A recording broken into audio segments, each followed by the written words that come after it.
What is up, everybody? I am Ken. Welcome to the Mid-Level Media channel for the world's biggest collectors, episode 4. I've got another awesome guest on this week for a live Q&A with you guys, just talking about physical media, talking about movies, talking about the things that we love. And yeah, let me go ahead and bring him in. His name is Alex Thomas. He has an awesome YouTube channel. Welcome, Alex Thomas. How are you doing tonight, sir? I'm doing pretty well. Thank you so much for having me on the show. I wanted to come on the show since I've been watching for the first episode because obviously I'm a huge collector and I love talking about collecting.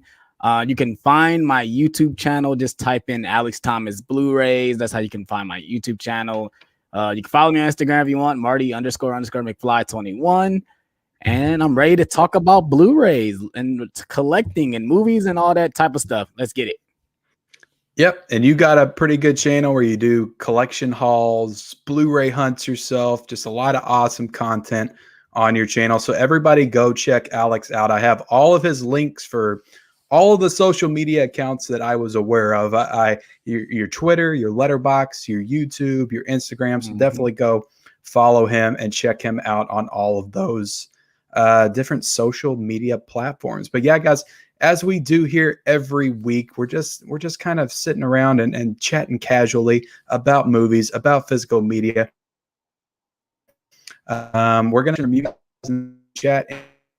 Any questions that you have for us, feel free to leave those in the chat.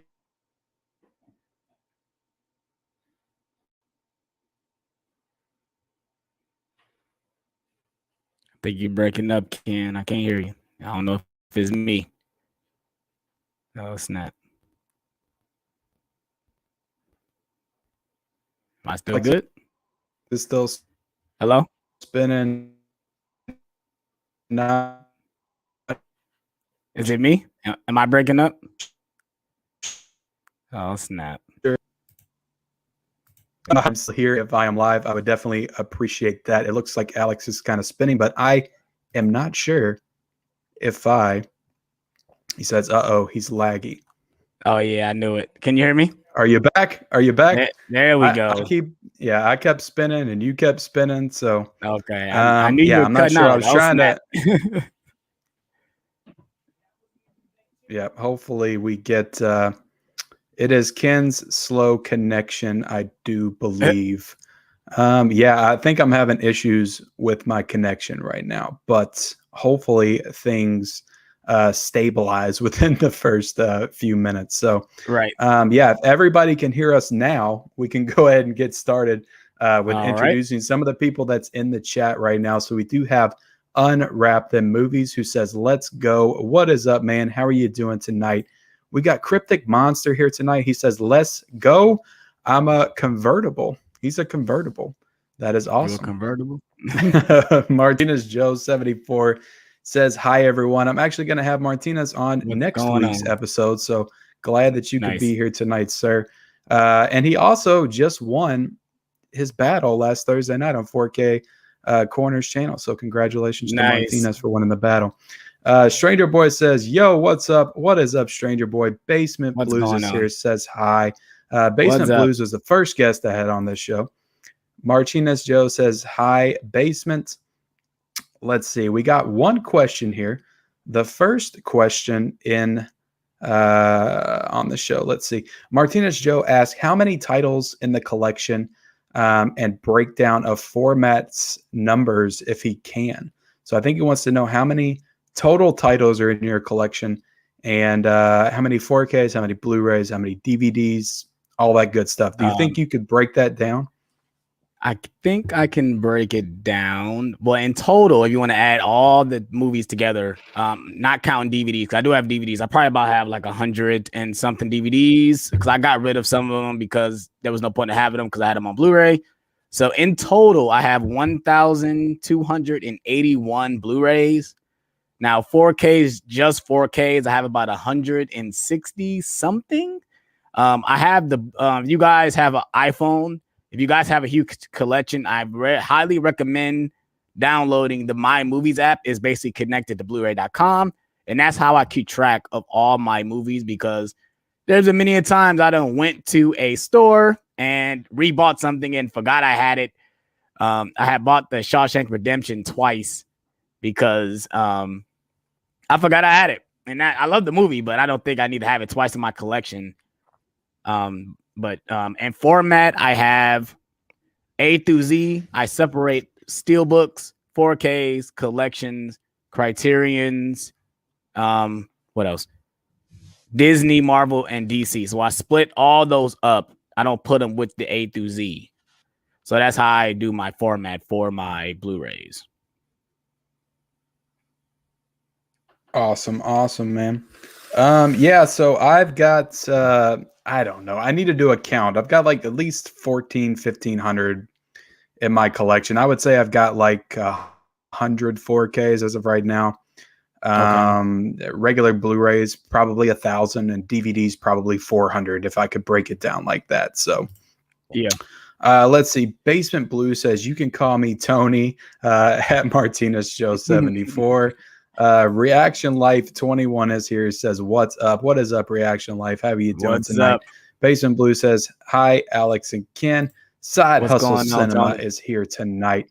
Says what's up, everybody?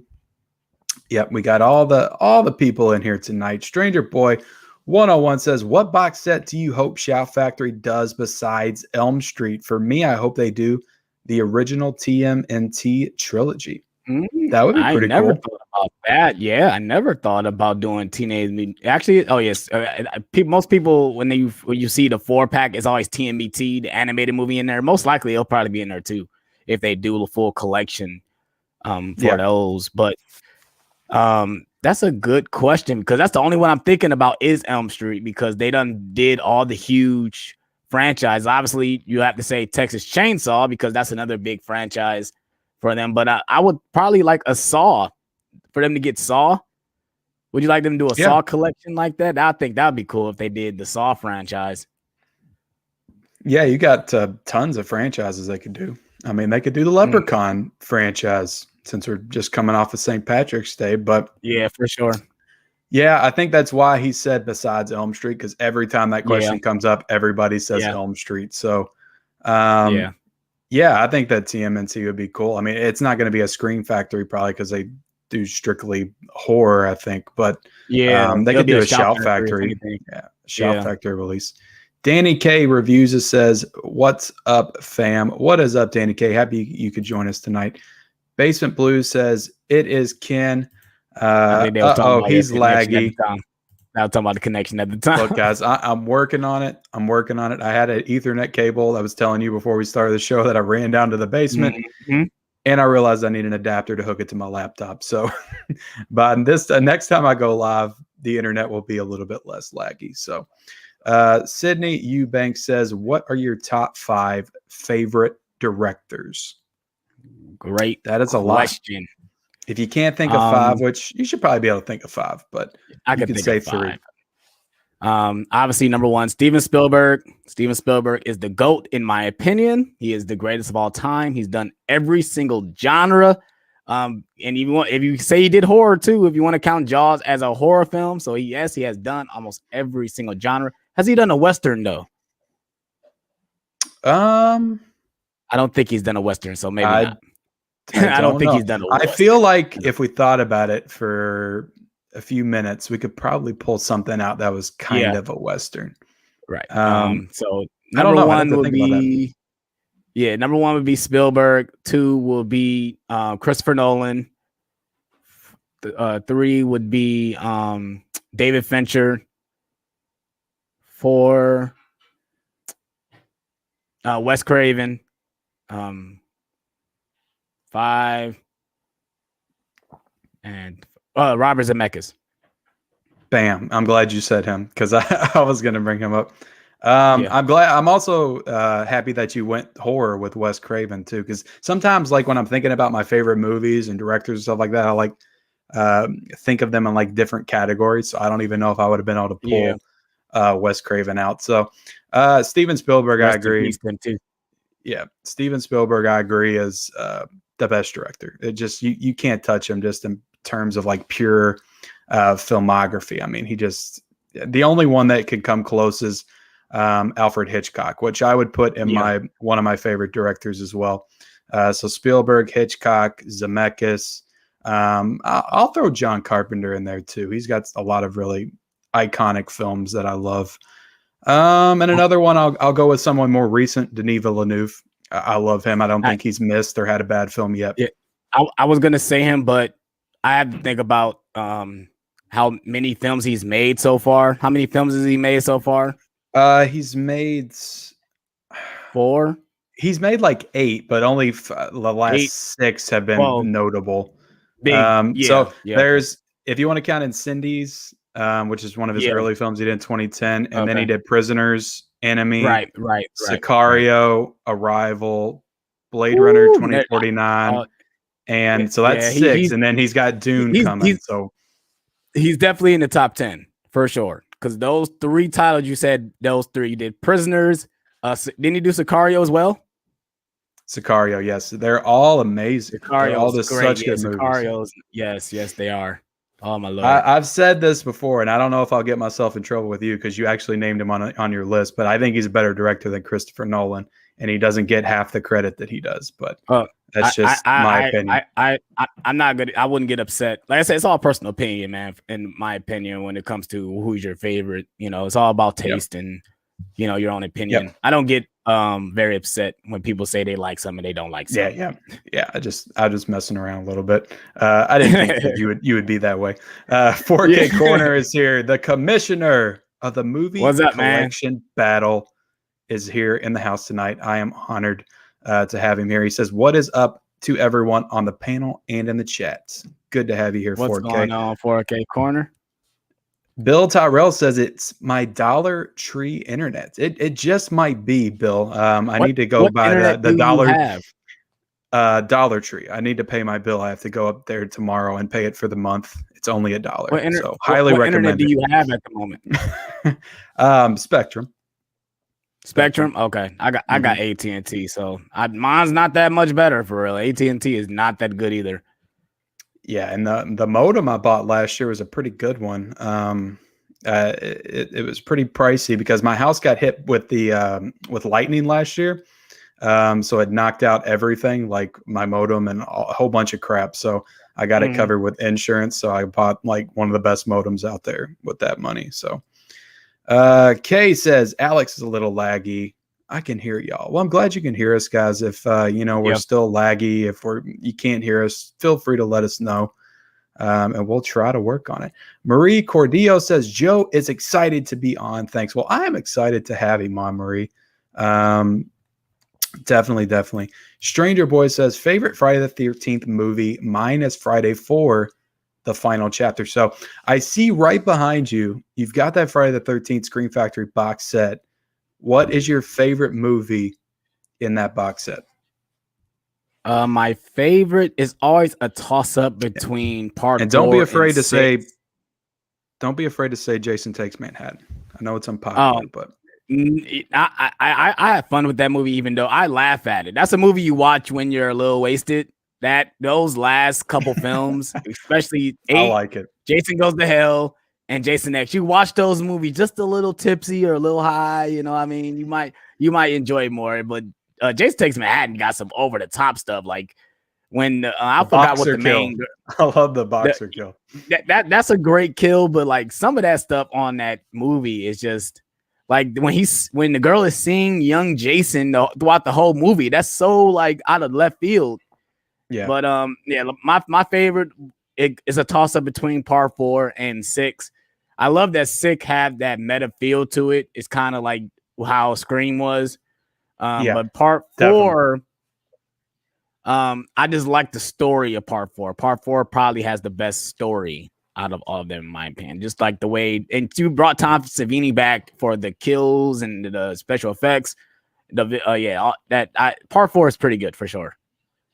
Yeah, because I mean, part 4 definitely has the best gore effects, I think, because they brought Tom Savini back. And for those that don't know, I mean, he did the first one with Sean S. Cunningham, and then they both left the franchise because they didn't believe that there was a story to tell after Jason's mom died. They didn't like the idea of bringing Jason back as the killer of the franchise. So I always thought that was super interesting. But I would have to say part 2 because I love Baghead Jason. He's my favorite version of Jason. I just think it's scarier than the hockey mask. And I love the final girl. I'm blanking on her name right now. I want to say Alice, but that's part 1. It's Jenny.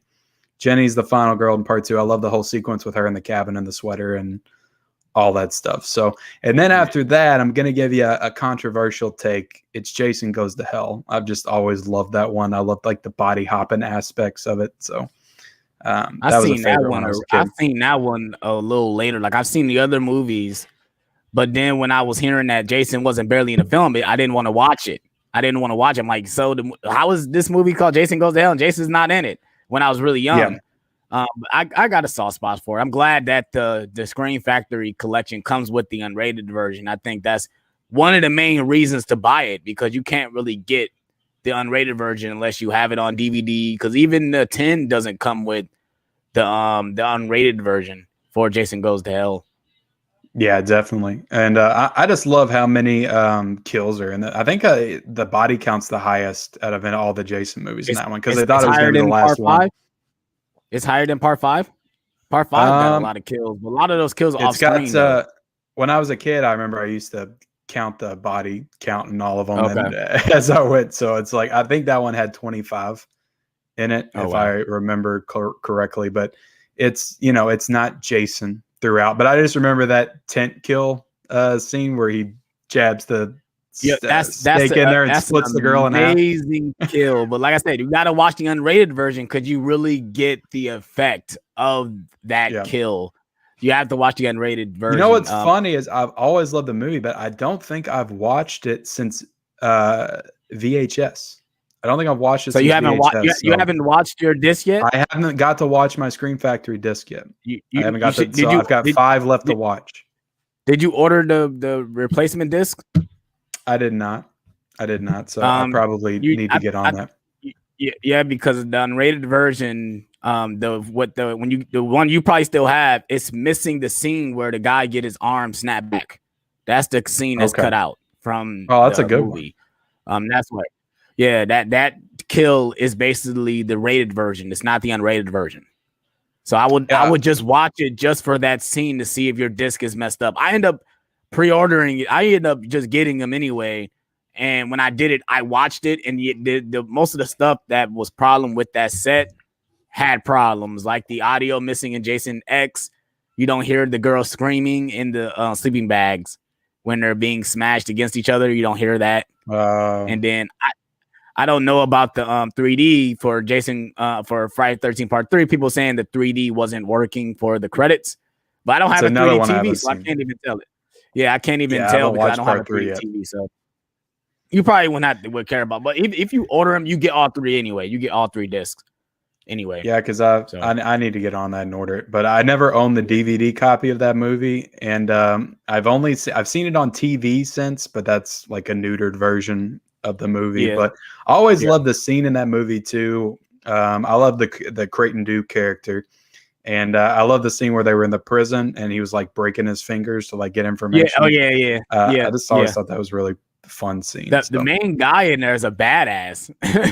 He's like over there just he's a straight badass about that whole movie. Yep, I agree. Movies and Train Studios here. He says hello there. Well, hello there. What's going on? Movies and Train Studios. Tiana is here. She says, "Hey Ken and Alex, what is up, Tiana? Hey. Welcome to the show." Unwrap them movies says favorite action flick. Do you have a favorite action flick? Terminator 2, Day. I hate to pick the same pick, but it's Terminator 2. It definitely is. So we're like right there, man. We're like the ever same. Made, man. And it's funny. I saw that movie before. Take a second to gush about. Yeah, I seen that movie before I seen the first one. And at that point in time, I was already huge. Yeah, I was already a huge Arnold fan because I saw Twins, I saw Conan, I saw all those movies before I saw Terminator 2. And I I remember watching it on a terrible screen in the hospital because my grandma was in hospital at the time. And I remember watching it. I'm like, what is this movie? And I think I missed the opening scene. I missed the scene where T-1000 was chasing John Connor through the LA River. I missed that scene already. So they was already meeting Miles Dyson, and it was the ending of the movie. And I'm like, what is this? I got to figure out what this is. So I remember going back to my grandma's house, and it was on Sci-Fi. It was on Sci-Fi, and I'm like, here it is, right here. It's Terminator 2. I'm like, Terminator 2, there's a first one? And I was actually terrified of the first movie. That first movie was terrifying. But I love Terminator 2. I remember watching that movie on Laserdisc because my aunt had a Laserdisc, and I think that was one of the first times I watched it. And I watched it before 1, 2. I didn't see part 1 until like 5 or 6 years ago for the first time. So it was like semi. So I saw part 2, 3, Salvation, like all of them, all the sequels, but never went back to part 1. Because I didn't like the idea of Arnold being the bad guy. But now that I've seen that needs a 4K. Yeah, now that I've seen part 1, I love part 1. That's like one of my favorites. It's very much kind of like a horror movie, whereas the sequel is more straight action. But yeah, I agree with you. The whole first hour of Terminator 2 is just nonstop action with the T-1000 just chasing them. Oh yeah. It does not slow down until they meet up with Sarah Connor. It's incredible. Yeah. Gavin Sturham says, "What are your guys' top five all-time movies?" So, do you have that in your head, like your top 5 movies of all time? That's very hard. I could try to think about it, but obviously I got to throw the Back to the Future trilogy. I count those as one movie. I mean, I'm kind of cheating here because most of the franchise I'm about to say are going to be franchises because I got to throw the original Star Wars trilogy, because I count the Lord of the Rings trilogy. I count those as just one whole movie. It's hard for me to pick a top 5. Terminator 2 is definitely in there. Probably not top 5, but at least top 10. The Dark Knight. It's hard. It's hard to do a top 5 on top of your head. Yeah, the only reason I'll know is because I never wanted to do it because it's just too hard to because I love so many different genres. It's just hard to put them all together and say which one's better than the other. But I did a whole series on my Instagram like last September where I did my top 50 movies, and I finally just buckled down and figured out what those would be in like what order. So I know my top 5. It's 5 is Beetlejuice, 4 is Jaws, 3 is Back to the Future, 2 is E.T., and 1 is Empire Strikes Back. So great list. That's my top. And Terminator 2 is probably like 7. I think it was in my top 10. 4K Corner said, Side Hustle Cinema, what's happening? Pratty is in the house, to guys. Cinephile Nation over on Instagram. Definitely go give him a follow. He says, hey, Ken and Alex, what's up? What is up, Pratty? How are you doing tonight? Just doing a Q&A, guys. If you guys have any questions, leave it in the chat. Also, be sure, I don't think I've said it yet, but be sure to like this video. I would definitely appreciate that. Rev 4K, my arch nemesis, the man who loves Bride of Chucky more than you could possibly imagine, is in the house tonight. Wow. And he does not like How to Lose a Guy in 10 Days. Can you believe that? You don't like Stranger Boy? 10 Days? Yeah. Stranger Boy said, least favorite Elm Street movie, mine is Dream Child. That's definitely on the lower end. Yeah, I probably got to throw Freddy's Dead in there. Freddy's Dead is definitely the worst one out of all of them. But I think at that time they knew the series. They thought the series was going to be over, so they just basically just did whatever for that film. But Dream Child is pretty bad. Freddy looks terrible in that movie.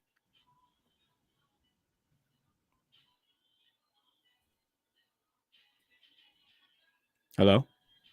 He looks terrible in both of them, to be honest. Are you there? Can you hear me? Yeah, I can hear you now. You was a little, frozen a little bit. All right, so the least favorites for me is Nightmare 2. And that's just because it sticks out like a sore thumb, and it just doesn't feel like a part of the same universe.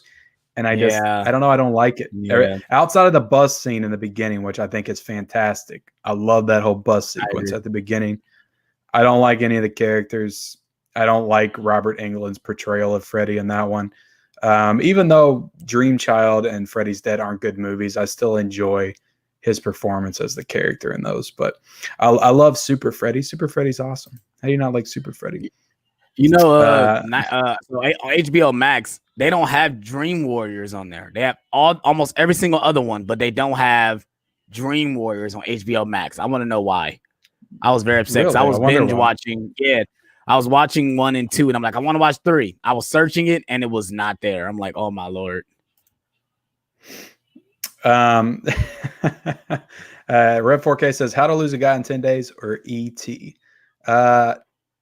E.T. Definitely E.T. Hands down. Yeah. Come on. I don't like How to Lose a Guy in 10 Days. Red 4K, you're trolling. You're straight trolling. I mean, Matthew McConaughey's great and all, but yeah, I don't like it that much. Sidney Prescott or Laurie Strode? That's an excellent question and one that I can answer pretty definitively. As much as I love Halloween, it's Sidney Prescott. I think she's the best final girl of all time. Prescott, and I have a thing for Neve Campbell. She's so yeah, she's nice. Yeah.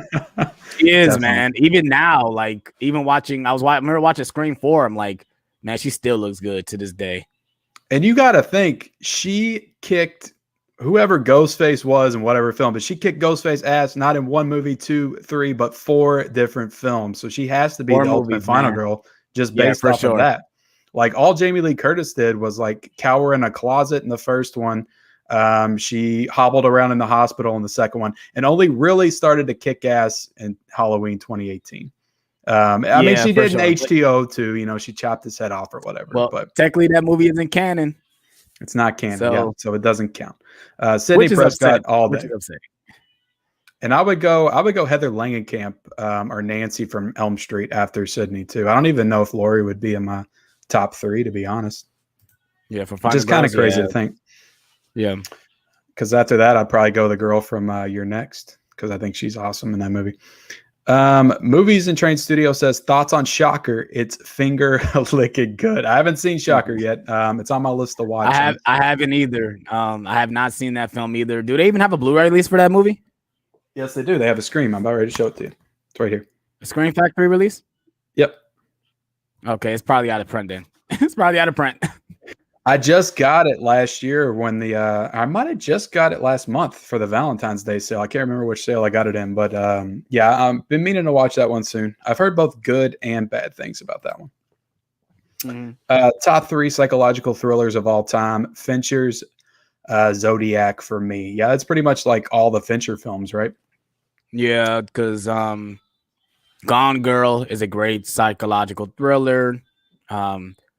I kind of throw The Babadook in there, even though there's more count as horror, but that's more of a psychological thriller if you think about it.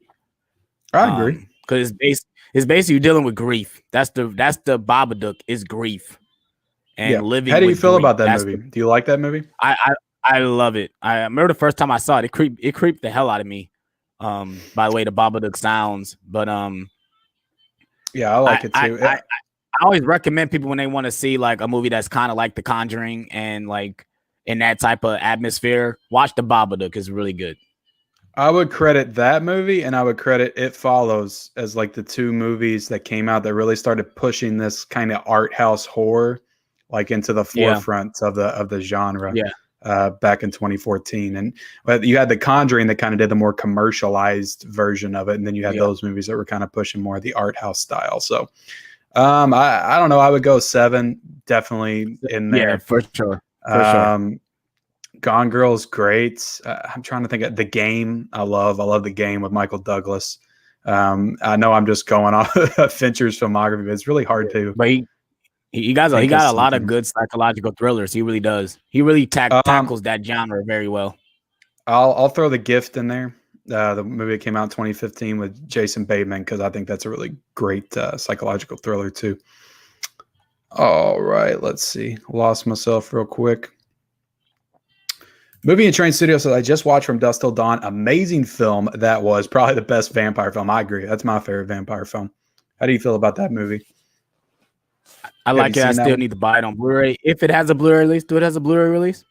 It does. They re-released it a few months ago. It should be like $8 on Amazon, but they're saying there's a 4K release coming this year, so you might just want to wait until then. I'm gonna wait. That's a great.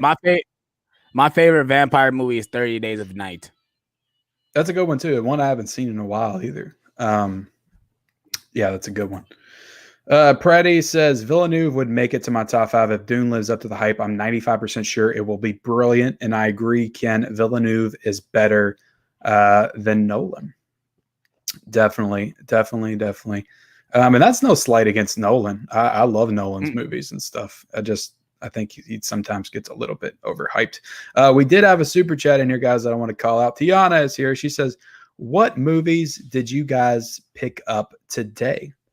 Do you want to show off your pickups for the day, Alex? Do you feel comfortable doing that? Yeah. Or is that something that you're going to reveal on your channel at a later date? No, I most likely I'm going to show it anyway. It doesn't really matter. But I picked up Hook on 4K.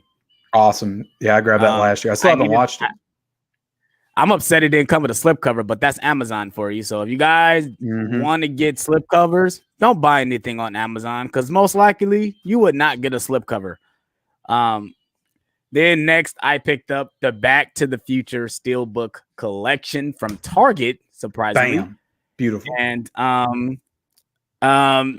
already own it on 4K.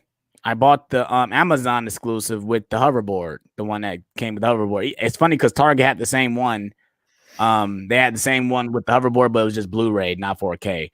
So if you wanted the hoverboard, if you wanted it in 4K, you had to buy it on Amazon.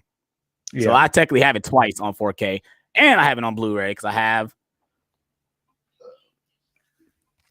the 30th anniversary as well. So I think I might sell this. I think I might, because if the special features are the same, that's the thing that's holding me back is the special features. Yeah, I think they were all mostly the same from that DVD release, weren't they? Or was it from the Blu-ray release? I can't remember. I had the DVD collection a long time ago, and that's the last time I owned it. So 4K was like my upgrade for that.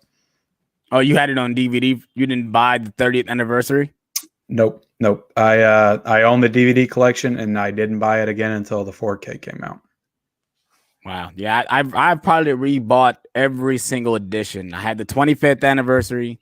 I had the first DVD, the one with it was all blue, and you see Doc and Marty at like the bottom of the screen. I mean, bottom of the case. I had that DVD collection.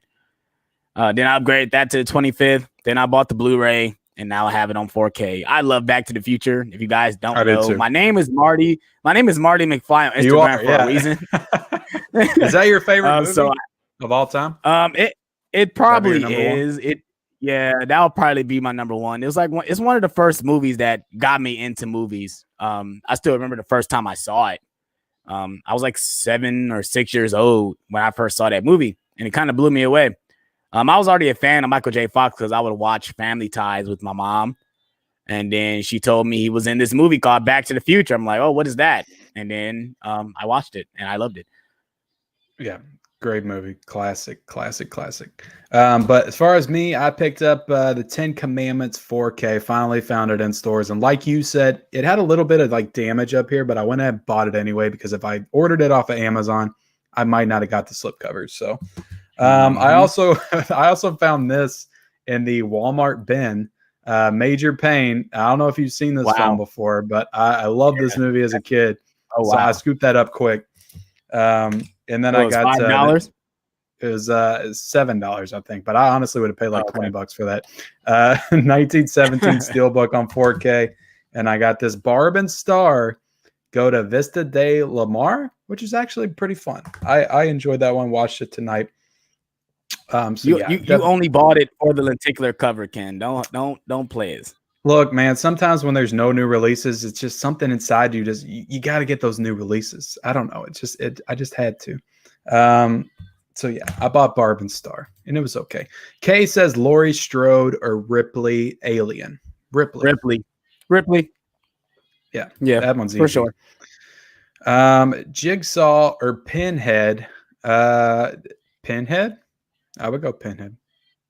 I might have to go Jigsaw because I'm not a huge fan of Hellraiser. I like the first two, but the other movies are not that good. But I have a fun time with mostly all the Saw movies. Yeah, I agree with you. I think the first two are great, and the other ones are not. I think 3's okay, but yeah, still waiting on a good. The first one is the first one is a masterpiece in my opinion when it comes to indie horror. Yep, definitely. Danny K Review says better Pennywise, Tim Curry, or Bill Skarsgård. I know which one you're going with. Yeah, Tim Curry all the way. I'm gonna go with Bill Skarsgård. I trust me. I love Tim Curry. Trust me. I bought 2 copies of it, the miniseries. I have the Steelbook and I have it on Blu-ray. I might sell my Blu-ray actually because I have it on Steelbook, so I don't really need it. But I just love Bill Skarsgård's portrayal. I love that first film, and I don't care. I love It Chapter 2. I don't care what nobody say. I adore that film, man. I love it. I rewatch it all the time. If I'm doing a double feature, I will watch both back to back. I will. People talk about it's too long, man. Read the book. The book is over 1,000 pages. So if you want to talk about long, that's long. So I got to go with Bill Skarsgård. I think am I lagging out here? There you go. I can hear you now. Hold on. Can you hear me? Yeah, I can hear you now. You know what the problem is? And I'll be honest. My kids are on spring break, so they're staying up later playing that Fortnite and that Roblox, and they're stealing all my internet right now. That's exactly what I was about to say. Someone is playing the video game, or someone is watching something on streaming, because that will take up a lot of internet. But let's see. He's just too iconic, and I love that. But I like It Chapter 2 too. I watched that again at home, and when I watch that movie, like it's kind of like a big budget, like monster movie. I liked it because there are like that movie's kind of like Godzilla versus Kong. It's like how many monsters and stuff it pulls out. The big ass spider thing at the end is ridiculous. But I thought it was fun. Yeah, it's ridiculous for sure. But they just knew like the spider had to come in. It had to come in, but it had to be ridiculous. Like they had to do it. Yeah, I liked it. It was too long. I'll say that it drug on way too long. But I liked it a lot more when I watched it at home. Let's see. Home Movie Collection is here tonight. AK just started his own YouTube channel. Definitely go check him out. He said, "What's going on, everybody?" What's going Edits on? for Your Soul is here. I know this may be an unpopular opinion, but last night I rewatched Avatar and loved it. How do you feel about passing Endgame at the box office last week? I personally love Endgame more, but still, at this point, it's just like Disney's making money either way. Because they own both the franchises, so I don't think it does not matter. It doesn't matter because they're gonna release Endgame again. Yep. And Endgame is gonna pass it. They want their movies to stay on top regardless. If you look at the top 5 biggest grossing films, it's all Disney. Yeah. So Disney wins at the end. So it really doesn't matter which one is the top because Disney owns Avatar now. And they're probably happy about that because now they have 3 major franchises. They're a big budget, They have Marvel, they have Star Wars, now they have Avatar, so they're winning regardless, man. It doesn't really matter. We all gonna work for Disney at a point in time. Yeah, absolutely. Disney's gonna buy YouTube. I'll take those big Disney checks. I won't mind. Yeah, Disney's gonna buy YouTube, and we're gonna be working for Disney. That's what's gonna happen, There you go. But yeah, that was kind of my point. Is they own both, so they're just gonna keep re-releasing them to kind of keep that competition going and keep themselves making money. But I knew Avatar would get re-released when the new Avatars came out because they always do that kind of stuff. So Endgame will get re-released too at some point with like 30 seconds of bonus footage or something. Danny K Review says, would you rather watch Magic Mike or the Rocky Horror Picture Show? I've never seen Magic Mike. What is Magic Mike? That's a stripper movie, right? Yeah, with Channing Tatum and Matthew McConaughey. Okay, I have seen the first one. I've seen the first one. That was okay. That's a Steven Soderbergh movie, right? Am I wrong when I said that? Yep. Is that correct? No, you're right. Yep, I remember it being okay. Yeah, I'll take Magic Mike over Rocky Horror Picture Show. I'll take Magic Mike too, because like I watched Rocky Horror Picture Show when I was like very young, too young to watch that movie. I think my sister was watching it, and I watched it with her, and I've got like, I don't know, just very uncomfortable memories of that movie. So I just don't ever feel like watching that movie again. So yeah, I'll go with Magic Mike because that's actually a good movie. Stranger Boy says, LOL, after Friday 6, New Blood, Jason started to get goofy. I agree. I can agree. Because even I love 6. I mean, I love 7. I love 7 too. Really I like the girl with the powers. Yeah, it's pretty good. Bill Tyrell says, Jason Goes to Hell is so underrated. It actually has 27 kills, which is the most of any Friday the 13th. Well, thank you for correcting me, Bill. Thank you for correcting me. But you are right. It does have the most. Yep, it does have the most. Eddie S., regardless of if it's actually Jason killing everybody, which it is. It's the spirit of Jason. Eddie S. says, what's up? What's up, Eddie? Happy to have you in here, man. Unwrap That Movie says, favorite DC film. That's interesting. I'm interested to see if you got one outside the one that everybody else has. Yeah, I'm not gonna pick The Dark Knight because it is my number one, but I'm gonna go outside The Dark Knight. I'm not gonna pick that one. I'm gonna pick Batman 89 though. I love that film. I love Batman 89. I rewatched it. It looks amazing in 4K. I do recommend buying those, at least the first 2 in 4K. I kind of had no choice but to own all of the other ones because I bought Batman and Robin. I have the Steelbook collection, so I have no choice but to own the other ones. You had no choice but to buy Bat Nipples in 4K. Yeah, I had no choice. Even though I enjoy Batman Forever. I saw that when I was a little kid. It actually was probably it came out 95. I was like, I'm 28. If you guys didn't know, I was only 2 years old when that movie came out, but I seen it when I was really young, and it was for me. It really was. Those 2 movies was for me. Yeah, those movies were for a little kid. Those movies are not for adults. Shit. Like I saw that movie I remember when I was 10, and I had the Batcave, I had the toy, and I remember playing with it when I was a kid. And that movie, you want to talk about a good soundtrack, man? That Seal song was the shit back in the day. Kiss from a Rose. I agree. I agree. But yeah, for me, it is also Batman 89. It's just too much nostalgia there. I love Batman 89, man. I don't know what it is, but I go back and rewatch that film. Just that one. I'll go back and watch Batman 89. Jack Nicholson in that movie. It's like, I love Heath Ledger as Joker, but just the one-liners in that movie. Somebody tell me what kind of a world that we live in when a man dressed up like a bat gets on my press. And I still love the beginning of the movie where he says, don't kill me, man. I'm not going to kill you, but I wish you to tell your friends about me. I'm Batman. Like, he's cold as hell when he delivers that line, man. Yeah. He is Batman to me. Stranger Boy says, I wish for Friday 5 it had the original VHS cover. I thought it did. Did it not? No. It didn't have like generic hockey mask with the red light behind it. Nope, it doesn't have that. Where is it? Yeah, I think you might be right now to think about it. That was a cool cover though. Danny K Review says, do you and your significant other have a special movie? Mine is Spider-Man Homecoming. It was my wife and I's first date watching that movie. Well, that means you're very newly married, Danny. So congratulations. Is that it? Yeah, that sucks. That's a terrible cover. And this is actually the reversible cover art, actually.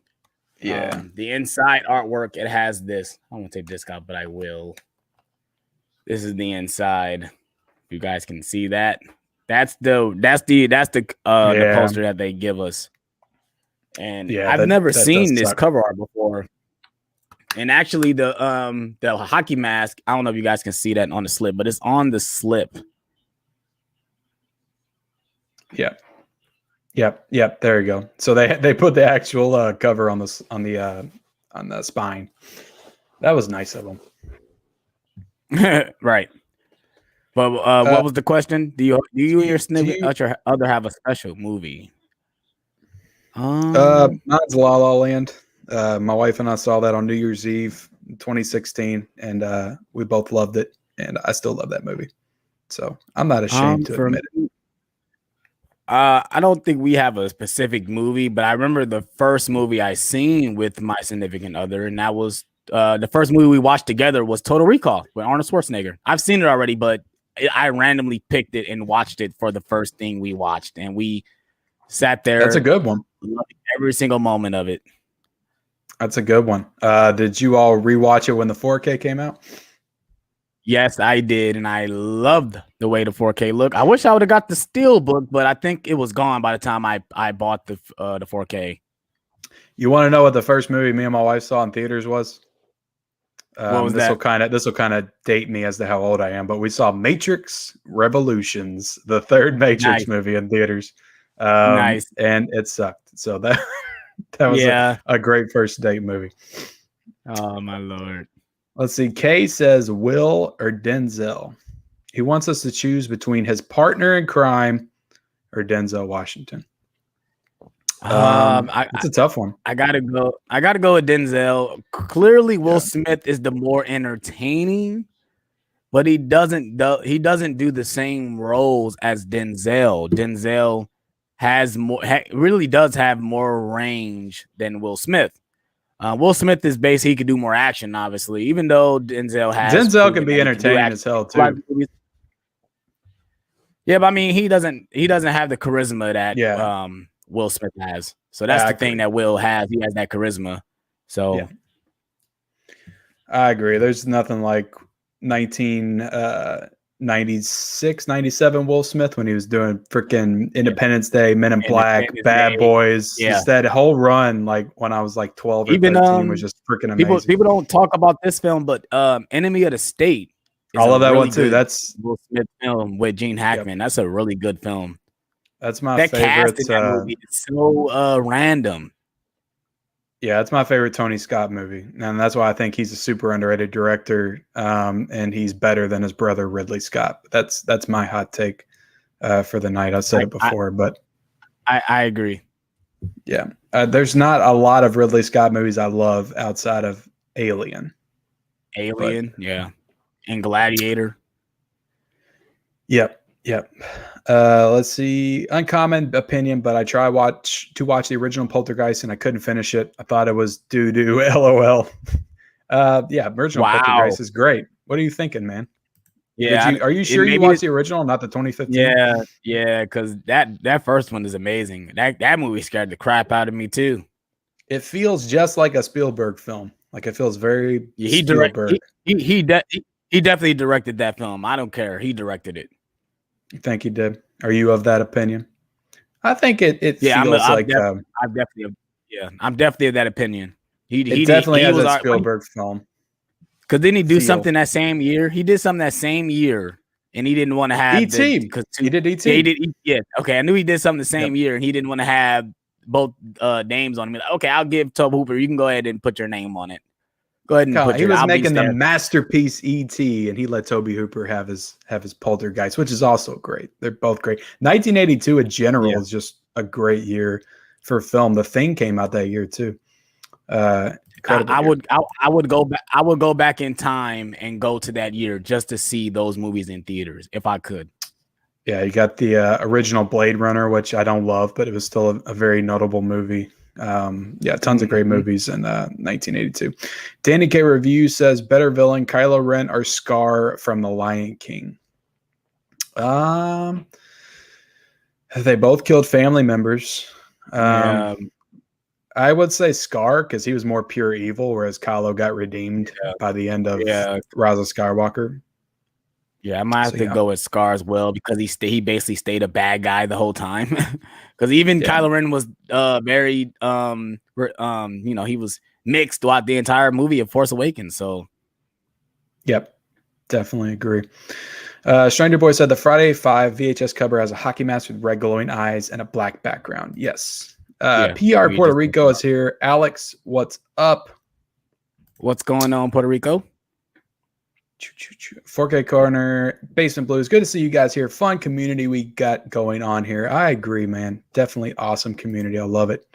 Love everybody being here tonight. I thank everybody for being here tonight, watching us and asking us a ton of terrific questions.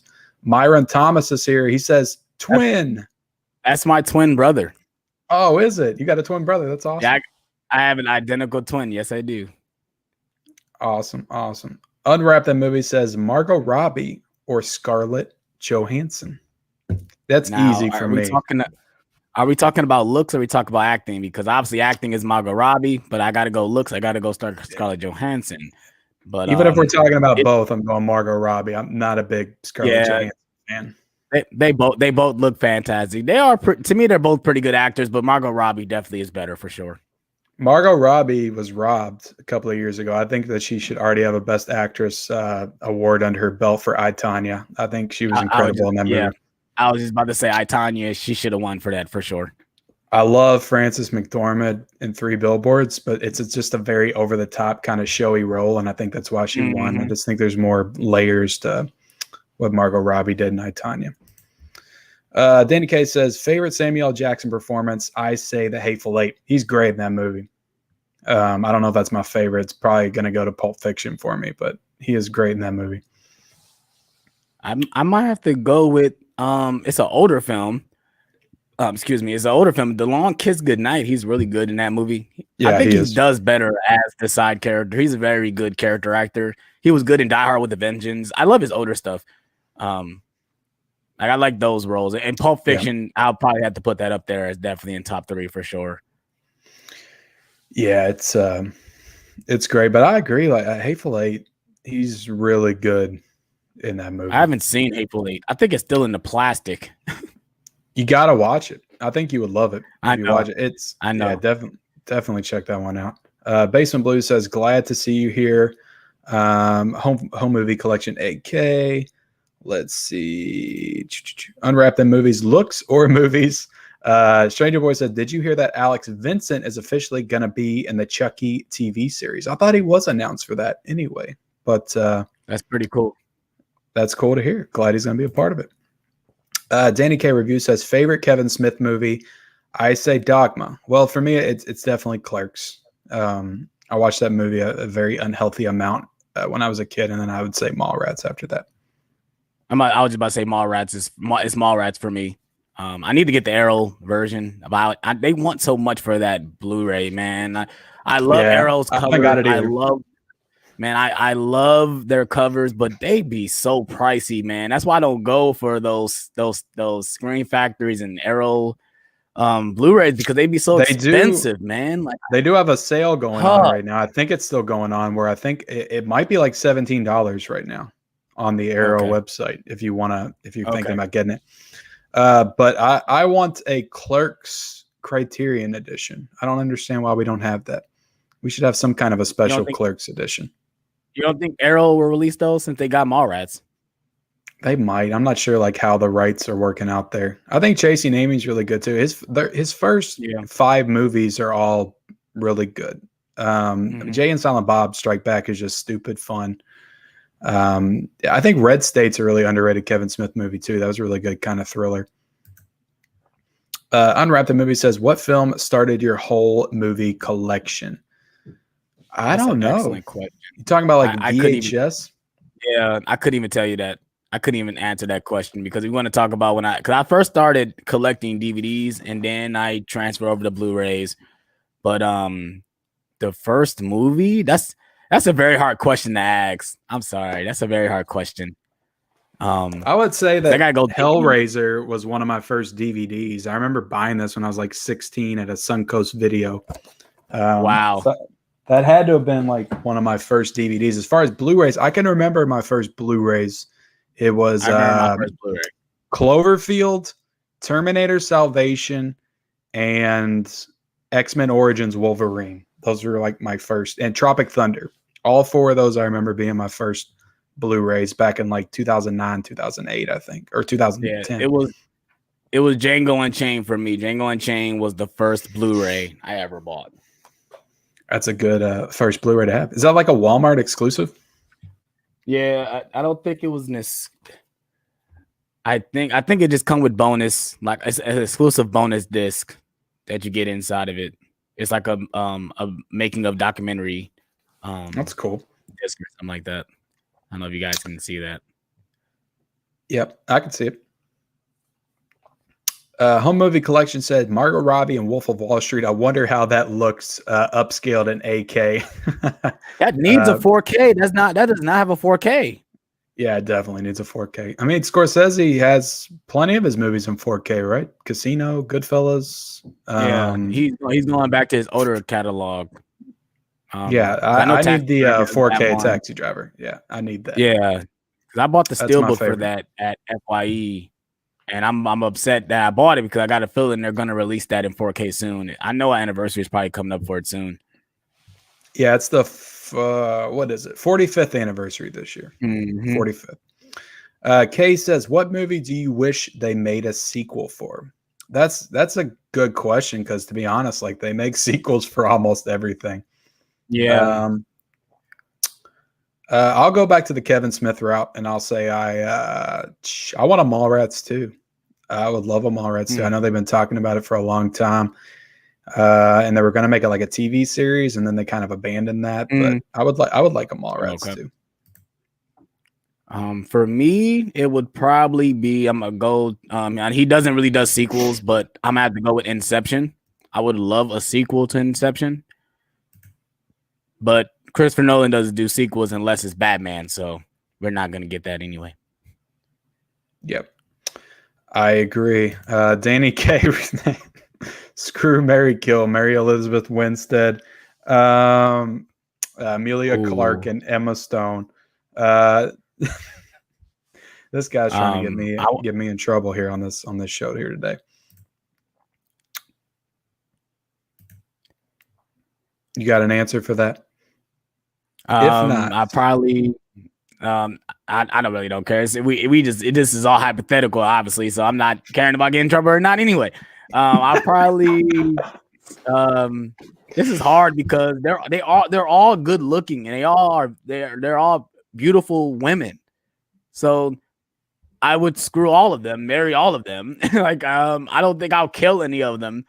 Because they all are beautiful. I mean, in my opinion, they Emilia Clarke, she got some eyes on her. And same with Emma Stone. Good answer. Unwrap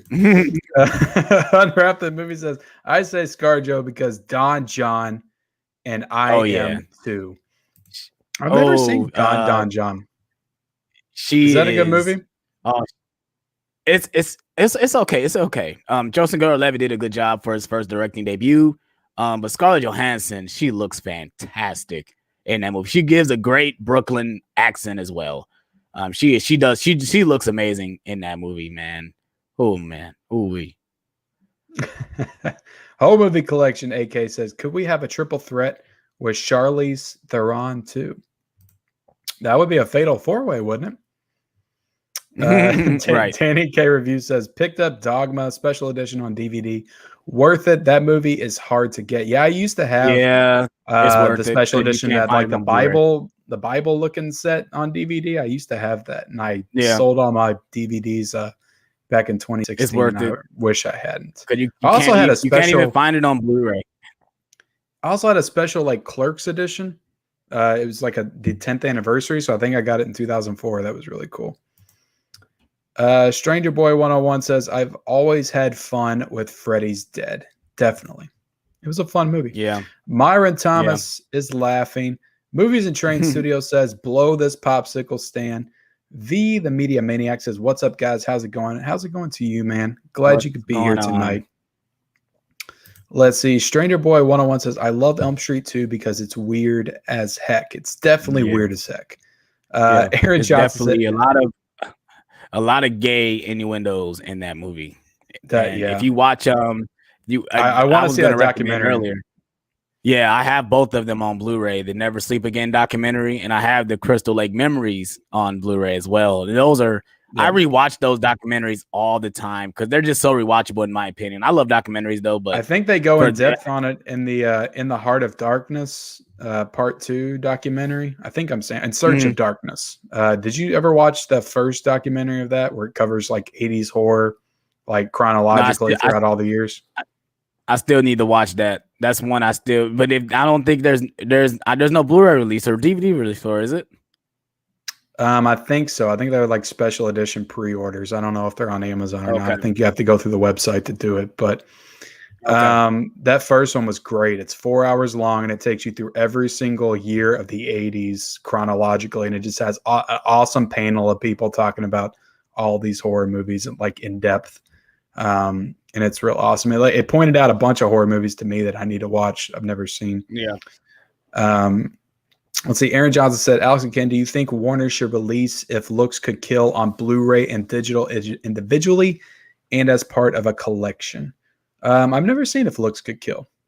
Have you seen that one? I've never seen it either. No, I can't even comment on that one. But I mean, if they release it Blu-ray and digital, I mean, do it. Definitely more stuff on Blu-ray needs to happen. There's a lot of movies I haven't seen that probably need Blu-ray releases. Kay says Dream Warriors is the best Freddy movie ever made, period. I agree. It's up there. I still love the first one more. The first one is classic, but Dream Warriors is fantastic as well. It's like X-Men and horror fused together. So I agree. It's awesome. Yeah. Sean Berg says, yo, shout out to the boy Alex. Awesome to have you here tonight, man. Nev Campbell is Redface? I don't know.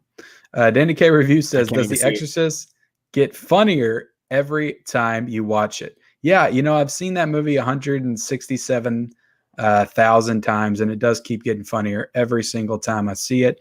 Not to mention the fact that you're talking to a dead guy here. So what do you think? I don't think it gets funnier because I don't try to watch it as many times. I try to watch it at least once a year. I don't like watch it, occasionally, many times a year. Do you know what I was quoting? No, I don't know what you're quoting. That was Michael Keaton in Beetlejuice says that when he's giving his monologue to Gina Davis and Alec Baldwin. I don't know Beetlejuice at the back of my head. I don't know the lines to that movie. Yep. It's I remember it being funny when I watched it when I was a kid, and you would get chuckles out of it. But now I don't laugh at all when I watch that movie. It scares the shit out of me. I love it. Yeah. Danny K Review says, have you seen the slasher movie Gutter Balls? I haven't, but I know it has a special edition Blu-ray though. I haven't seen it. 4K Corner said, more Clint Eastwood coming to 4K. Which do you prefer, Absolute Power or In the Line of Fire? I haven't seen either one. Me either. To be honest, but we do need more Clint Eastwood on 4K for sure. But I'm probably not really gonna buy them because they're gonna be expensive for no reason. Yep. So I mean, if they come to 4K, decent price, I'll probably buy them and watch them for the first time. I've watched Scarface this week for the first time, and I'll be reviewing that this week, so you guys will get to see my thoughts. So you watched the 4K, or you got it on Blu-ray? I watched the 4K on Monday. Nice. I'm not going to ask your opinion. I know you're going to review it, so I'm not even going to ask. I'm not going to mess up your video. That's my review for the week, so I won't reveal my thoughts just yet. PR Puerto Rico says, what is your top favorite movie of Spider-Man movies? Into the Spider-Verse. Into the Spider-Verse. Probably Spider-Man 2 after that. Yep. Yeah, that was my favorite for a long time. Spider-Man 2. You talking about the Raimi one? Yes, for sure. Yeah, for a long time, Spider-Man 2 is my favorite superhero movie of all time. I love that movie.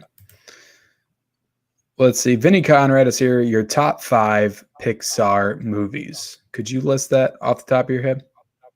Yes, I can. I'm going to go from 5 to 1, actually. So I'm going to go 5, Coco, 4... and now I just had to think now. Now can I do? Yeah, I can. 5 Coco, 4 Monsters Inc., 3. See, it's hard because you got the Toy Story movies in there. So all 3 of those are perfect. You can't count them as one. Don't count. You can't count. Yeah, that's the thing. I can't count it as one. So that's going to be the hardest part. So if I had to pick one of the Toy Story movies, they're definitely in top 5. I got to pick number 3 because number 3 almost made me cry. That's probably gonna be number 1. Number 1 is definitely almost. I was bawling like a baby in that movie. Yeah. I have a story. So I was at work watching it. So I work at a liquor store, so I can watch movies and I'm serving the customers and stuff. So I'm watching Toy Story 3, and it's coming to the part where everyone knows. Spoiler alert! If you guys never seen Toy Story 3. They're about to be disintegrated in the junkyard, and I'm watching it knowing I'm at work, and I'm still about to cry. I had to literally tell myself, "I'm at work, Alex. You can't cry in front of the customers because you're watching Toy Story 3. You can't do it." I love Toy Story 3. So if I had to pick number 3, did I already say number 3? I don't think I did. Yeah, I don't think so. All right, so I'm gonna go Incredibles and Finding Nemo, and then Toy Story 3.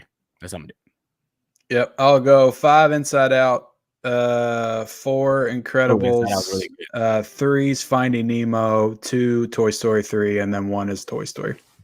The first one. It's hard. Those 3 Toy Story movies are fucking amazing. Yeah, there's just too much nostalgia there.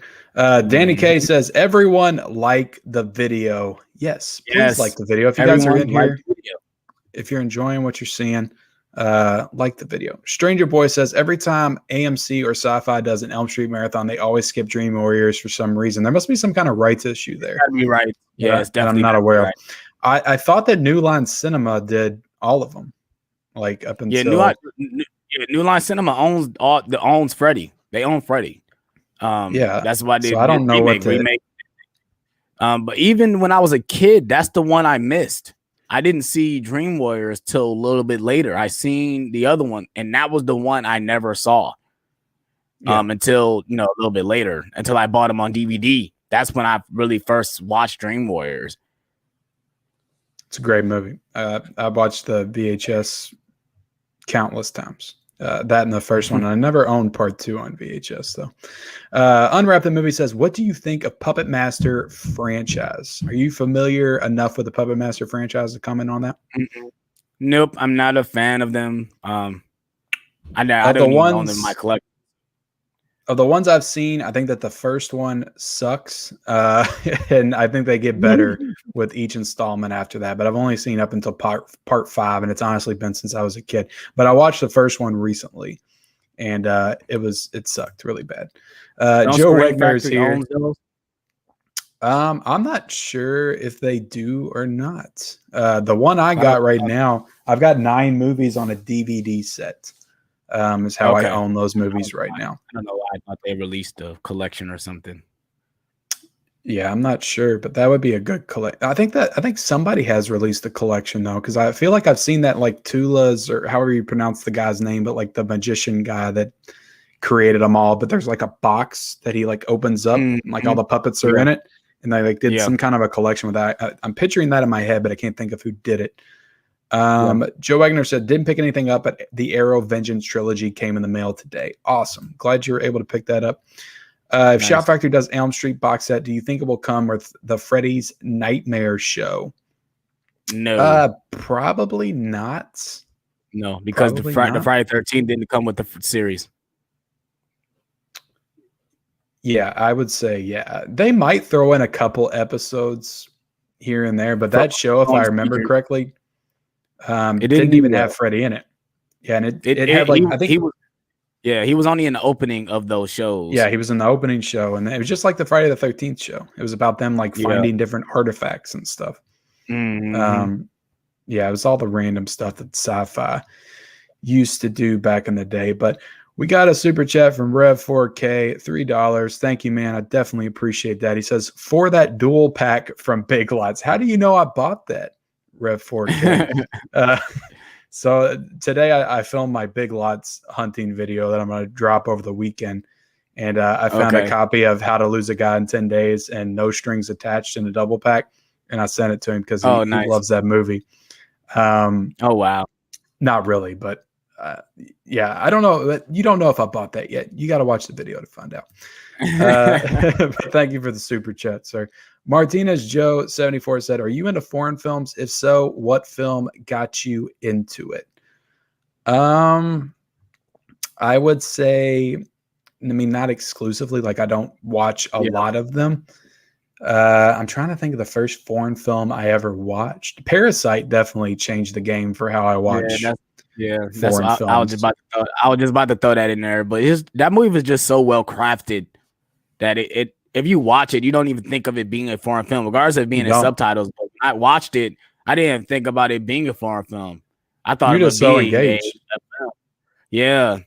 So I will have to probably throw Parasite in there, but I'm not into foreign films. But Parasite definitely had my eyes open for sure. That was the first film that I remember just watching, because a lot of times it's hard to gauge like the performances in foreign films because you can't the tones and stuff, the tone of voice and stuff is sometimes different. And that was the first film that I felt all those performances in that movie, like regardless of what language they were speaking in. But the first foreign language film I remember, I guess, watching would be Pan's Labyrinth, because I watched that back in 2006 by Guillermo del Toro. That's a great movie that I need to rewatch. I got the 4K of it. And I got the Criterion. I Saw the Devil is also a really good foreign language South Korean film that came out, I think, in 2010. That's a really good kind of horror thriller. It's got some insane gory ass moments in that movie, but it's a really good movie. Unwrap the Movie says, I only picked up Shadow in the Cloud. Hope you got it for $15 at Best Buy and you did not go to Target to get it for $30. Unwrap the Movie says, glad you found the 10 Commandments. Yeah, I am very happy about that too. Unwrap the Movies, did you watch Gleaming the Cube? I don't even know what that is. You know what Gleaming the Cube is? Actually, no, I don't know what that is. Kay says, what's your personal most overrated horror movie of all time? That's a great question. On the top of my head, the most overrated? Ooh. It has to be something that a lot of people revere as one of the best. I'm trying to think of one, because pretty much most of the movies, most of the horror movies that are like held up to this standard, like I really love. Yeah, same here. Even stuff that I've seen when I was little, they still hold up. I can't really think of one off the top of my head. I'm sure someone in the chat will say one, but I can't even think of one, because most of the stuff that I love, I don't consider them being overrated, and most people love them as well as I do. So I can't even think about one off the top of my head. I'm trying to think of one that maybe recently got a lot of hype that I didn't love. I'll say something from last year. I thought The Lodge was a piece of shit. And a lot of people were saying that was a great horror film. Yeah, I didn't even see that. And I'll throw this one out there for Unwrap Them Movies, because I know he doesn't like it either, but Relic was another piece of shit horror movie that came out last year. Stranger Boy said Tim Curry all day. Home Movie Collection said Kari picked up that Barb and Star movie today. Yeah, I saw that. I hope you all enjoy that movie, because I thought it was pretty humorous, to be honest. Let's see. Martinez Joe says, I picked up Earwig and the Witch Steelbook today. Yeah, I saw that in Target of all places. I didn't expect it. It's an anime. I think it's like a Studio Ghibli film. Okay. So I know nothing about that. Lutilla Moore says, good evening, everyone. Avatar is a visually stunning movie, but as far as entertaining, it's very overrated. I need to rewatch again. I haven't seen it since 2010. Really? Yep, it's been a while since I've seen that one. Stranger Boy says, least favorite Leatherface movie. Mine is Texas Chainsaw Next Generation. The only good thing about it is Matthew McConaughey. I'll say the same, because I remember not liking that one at all, but it's been years since I've seen it. Yeah, it's been a minute since I've seen that one too. I remember not liking it as well. Like I said, I'm not a huge Texas Chainsaw Massacre fan. I if anything, probably this is a hot take, but I think the one that came out 2003 and even the one that came out 2006, the Texas Chainsaw Massacre at the beginning, I actually enjoy those more than the older ones, besides the original. But I love the one that came out 2000. I don't think that's a hot take, because I actually felt the same way. It wasn't until recently that I've kind of rewatched the first one. I've just learned to appreciate it for just its more like grittier aspects. Like that movie just feels so real and visceral.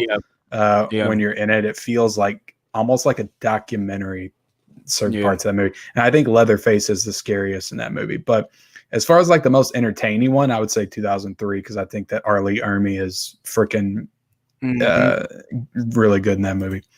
Really entertaining. All I kept thinking about was Full Metal Jacket the whole time when I was watching it. Yeah. Yep, he's definitely great in that movie. Lutula Moore says Rocky Horror Picture Show or Magic Mike, neither one. But we had to pick either one. We had to pick one, man. Martinez Show 74 agreed, trying to keep up with them. Next to pre-ordered. Do you have any or have owned any HD DVDs? I have never owned an HD DVD. I've seen them at Goodwill and thought about buying them, but I haven't. I didn't have a player to get them, so there was no point if I didn't have a player to do it. The reason why I started buying Blu-rays because I had a PS3. The PS3 played Blu-rays. I'm like, oh, now it's time for me to upgrade. And then obviously when I bought my PS4, that's a Blu-ray player as well. So that's what made me really just stick to just buying Blu-rays. Yep. I agree with that. But yeah, I didn't jump into the format till like 2009, 2010, somewhere around there. I was still doing DVDs up until then. That's when it was becoming big. So you got in at the right time. That's when, certain studios really jumped into it. Because I think obviously Sony was the first ones.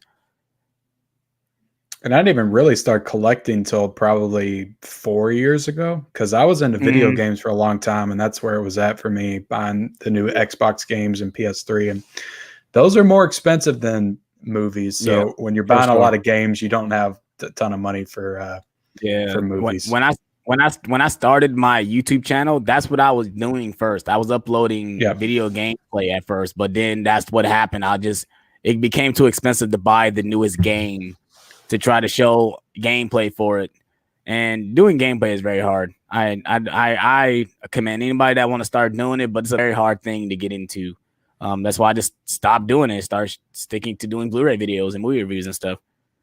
Yeah, the only thing about games is if you buy the right game, it can keep you busy for a long time. If you buy a movie, you got about an hour and a half, maybe 2.5 hours if it's got good special features. Yeah.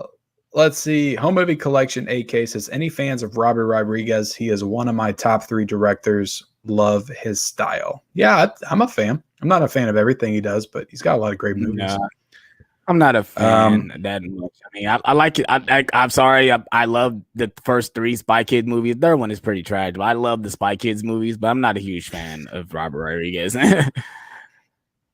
Desperado's a great movie. That whole El Mariachi trilogy is good. Once Upon a Time in Mexico is a good movie. From Dusk Till Dawn's my favorite. The Faculty I love. And Planet Terror, that's a good movie. Alita Battle Angel was an okay movie too.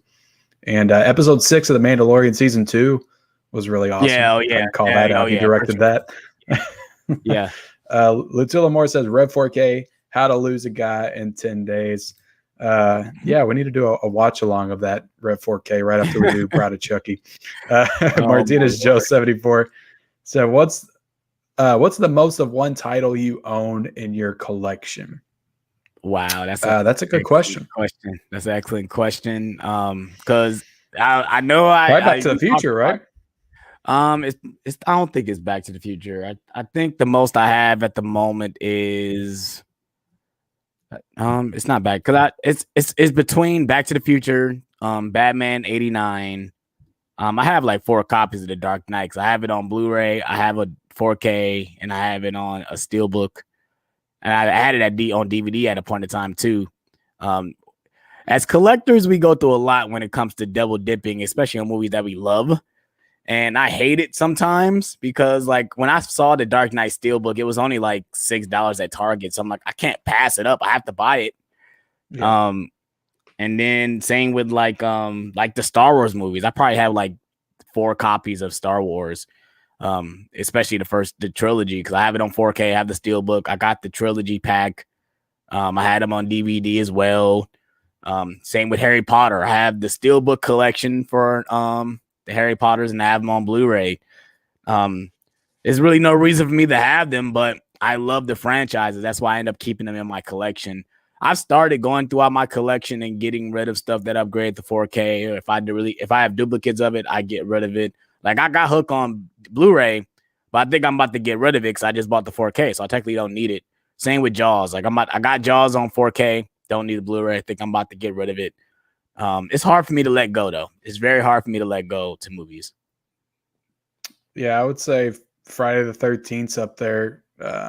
I probably got like 5 copies of that with the Steelbook that came out, like the set, the Steelbook, VHS, DVD, and then the DVD box set as well. The Shining, I've got the VHS, the Blu-ray, the DVD, the 4K, all the different formats of that, but that's off the top of my head what I can think of.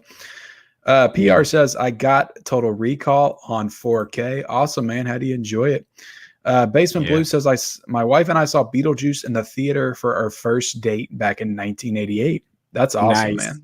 That's another one of the go-to movies for me and my wife. We both love Beetlejuice equally. We watch that movie like once a year. Stranger Boy says, is there a remake you like more than the original? For me, it's Friday 2009. I mean, they made Jason scary. I need to rewatch. That's another one I didn't watch yet. Yeah, that remake is really good, especially if you love Friday 13th. That remake really does do Jason great. But going back to the question, I probably have to throw in Evil Dead. Yeah, that's man, hell yeah, that's a great one. That is the best horror remake in my opinion. Mm-hmm. Let's see, The Visit or Lights Out. The Visit. Lights Out. I wasn't a huge fan of Lights Out. Okay. I love Lights Out. The Visit is good too, but if I had to pick the two, I'd probably pick Lights Out. I feel like Lights Out was a good concept and idea, and like the short film was super creepy. Yeah. But when they tried to make an entire movie out of it, I don't know. Maybe I need to rewatch it. I don't know. There might be something there. The original Poltergeist is classic horror. I agree. Yes, it is. Side Hustle Cinema says, I like the remake of Salem's Lot better than the original. Awesome. And yeah, another one we were just talking about, Texas Chainsaw, is also a great horror remake, I think. Yeah. 4K Corner says, 82 is the best year ever. Born 1/1/1982 at 11:11 a.m. So you were born right there. Nice. Man. New Year's Day. Wow. Your birthday's on New Year's Day. Wow. That's amazing. New Year's Day. Almost born in 81, but not quite. Tiana Loves Movies says, what are you guys watching tonight? I don't know what I'm watching tonight just yet. I'm probably not watching anything because I'm probably just going straight to sleep. I might end up. I've been rewatching MTV's Teen Wolf on Hulu because I love that show back when it came out in 2011. So that's what I've been binge watching so far. Yeah. I have never seen that show, but I've seen the 1985 one with Michael J. Fox. I love that movie too. That's why I watched the show. I'll probably try to finish Night of the Comet. I've been trying to watch through that movie since last week. It's not that it's not good. I just, for some reason, keep pausing and delaying my finishing of that. So I'm going to try to finish that tonight. Alex Thomas, I have an identical twin also. Yeah, that's right. Awesome. That's right. Tony did tell me that on the show. So you are the second guest with an identical twin. Wow, it's a lot of identical twins out here. It's crazy. I need to have all of you on as guests. We can just do a whole twin show. At Tiana Loves Movies, my daughter has me watching Power Rangers movie. Second watch today, back to back. You talking about the Ivan Ooze one? I was just about to say which one, because there's 3 movies. Yeah, there is, isn't there? I don't think I saw any of them other than the Ivan Ooze one. The Mighty Morphin. Yeah, that movie. That's another movie that was for me. I saw the recent one. I saw the recent one. I did see that one. Did you like it? It was good. I liked it. Yeah, I liked it. It was fun. Yeah, I never watched it again, but I thought it was fun. It came out at the wrong time. It should have came out a little earlier. It came out the same, at least I think a week after Beauty and the Beast and Logan. So that movie was definitely not going to get. It was not going to get the people in there because of those 2 big movies that was around it. Yep. Yeah, it did. Aaron Johnson said, favorite Kevin Spacey performance? American Beauty. Great question. Yeah, I was about to say American Beauty as well. I love him in Paying It Forward. Paying It Forward, he's really good in Paying It Forward. Yeah, he is. Yeah, it's been a while since I've seen that one. I mean, he's great in like his villain performances in like Seven and what's the I can't think of the name. The Bryan Singer movie, Usual Suspects. I love him in Baby Driver. He's great in Baby Driver as well. Yeah, I mean, I know it's a sensitive subject, and he's not really around anymore. But I think he's a great actor, and I love like almost everything he's done. I used to be a huge House of Cards fan back when it first came out. That show kind of fell off for me, but yeah, he was a great actor. Mr. Dingo said, which director do you dislike the most? That's a good question. That is, I can't even really think of one off the top of my head.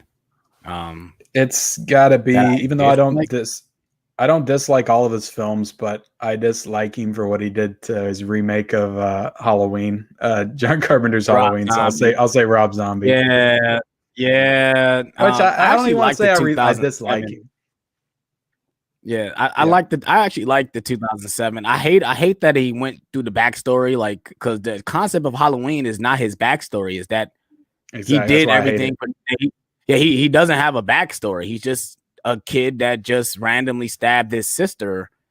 And killed that's the all story. The mystique to that character. So by the time you get to the part of the movie that actually is good, I think the second half is good in that movie. Yeah.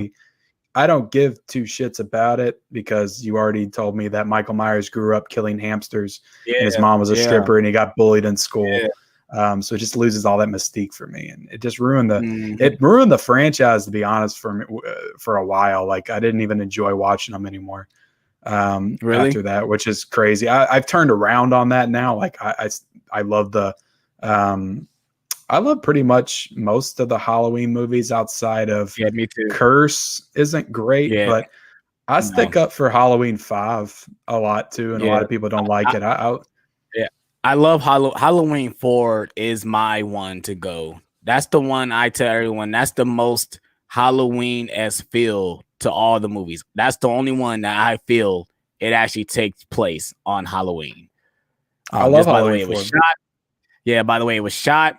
Just the it actually looks like it is October in that movie. Other than if you watch the first one, it's definitely shot in sunny California. In the summertime, they had to like literally grab leaves and throw them on the set or throw them in camera every time that they filmed the scene because it wasn't fall. It was summer when they were filming that movie.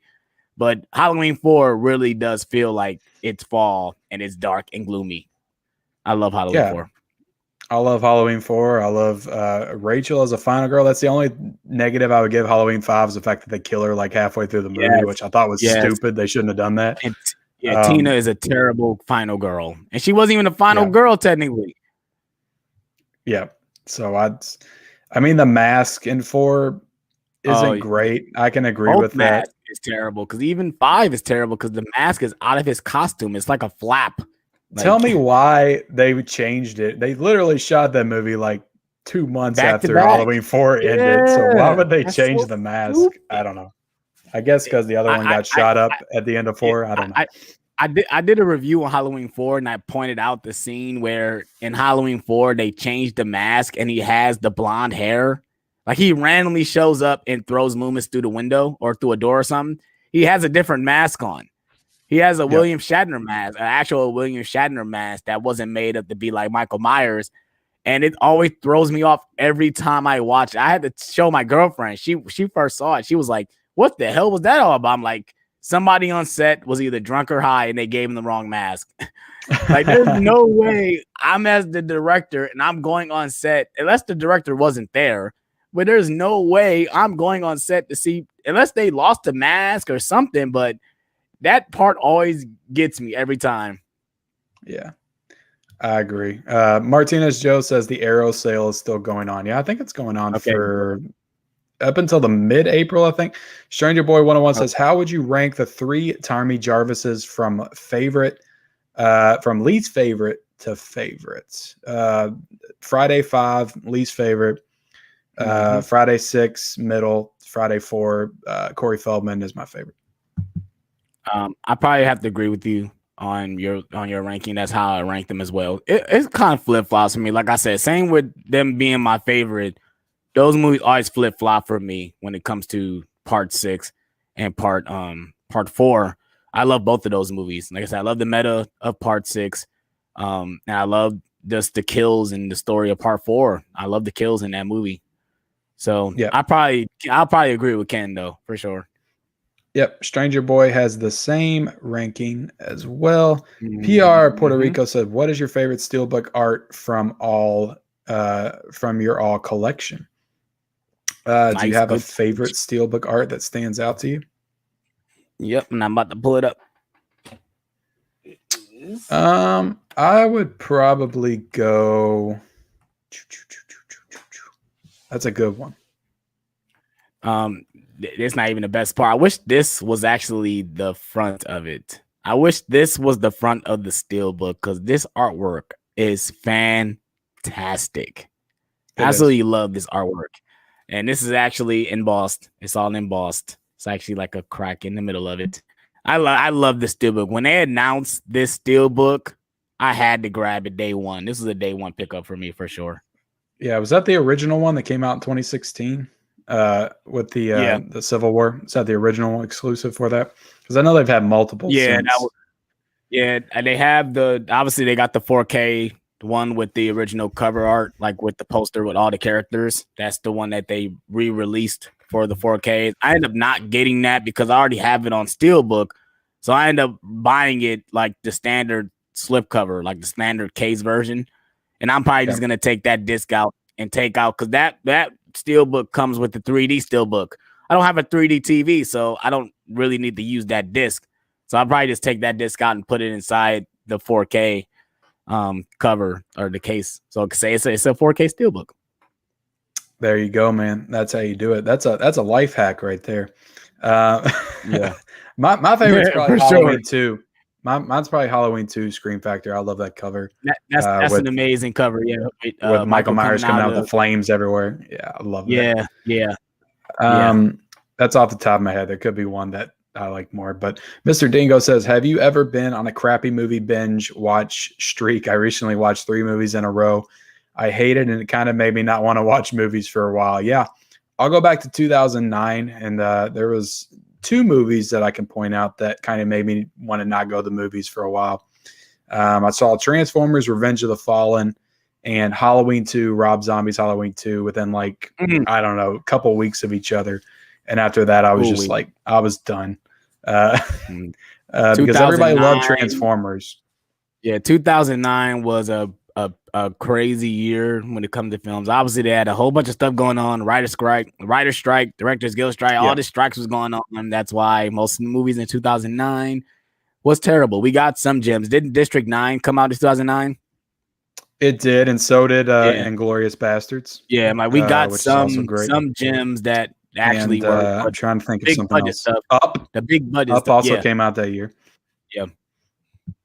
Yeah, but Transformers, it's funny. I actually enjoyed Transformers Revenge of the Fallen when I first saw it, but then on a rewatch, I'm like, oh yeah, I definitely see the flaws. I definitely see what everybody had a problem with, and you can definitely tell they wrote the script in a week.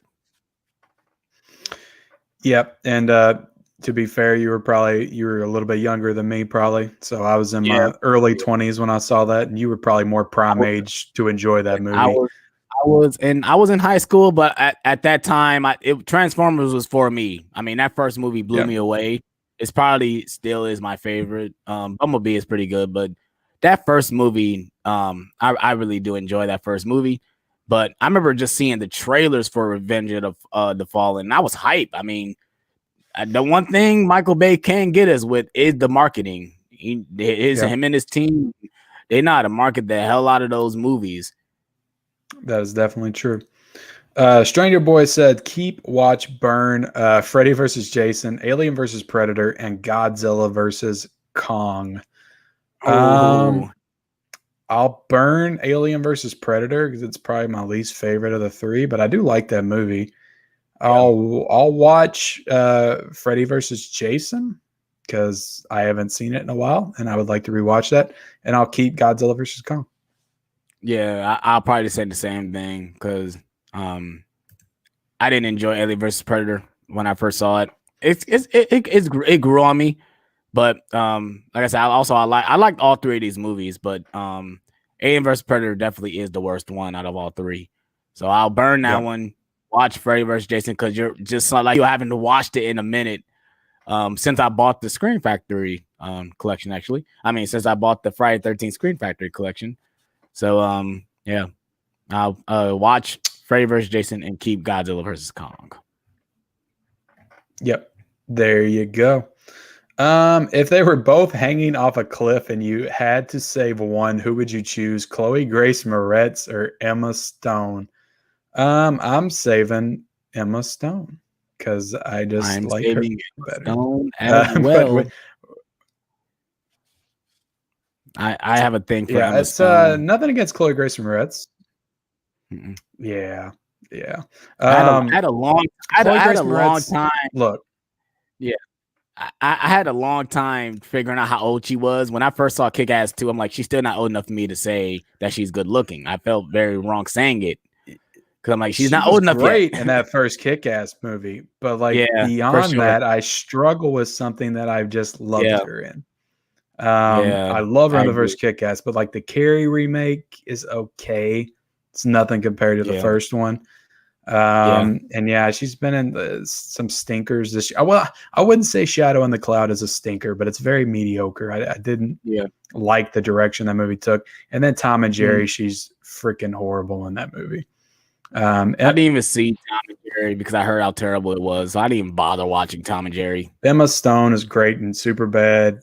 She's great in that movie Easy A. I love her in Crazy Stupid Love. That's the movie that got me hooked on her was Easy A. I just thought she won an Oscar for La La Land, which is one of my favorite movies, and The Favorite. She's incredible in that movie too. She knows how to pick her roles, man. That's the only problem I think with Chloe Grace Moretz is that she just haven't had that role that really had her shine. She's been picking a lot of mediocre films as well. Like I don't blame her. I blame she's been in really bad films. I mean, the only reason why I bought the Carrie remake was for the slipcover. That's the reason why I bought it, because it was lenticular. And she took I remember there was something about her like retiring from acting like a couple of years ago where she didn't want to act anymore or something. Yeah. I can see she's in the Suspiria movie too, the remake of that, which was quite good, but she doesn't play like a big part in that movie. Oh, okay. Stranger Boy says, have you seen Never Sleep Again and Crystal Lake Memories? I highly recommend them. There's a double feature of it. So yes, I do.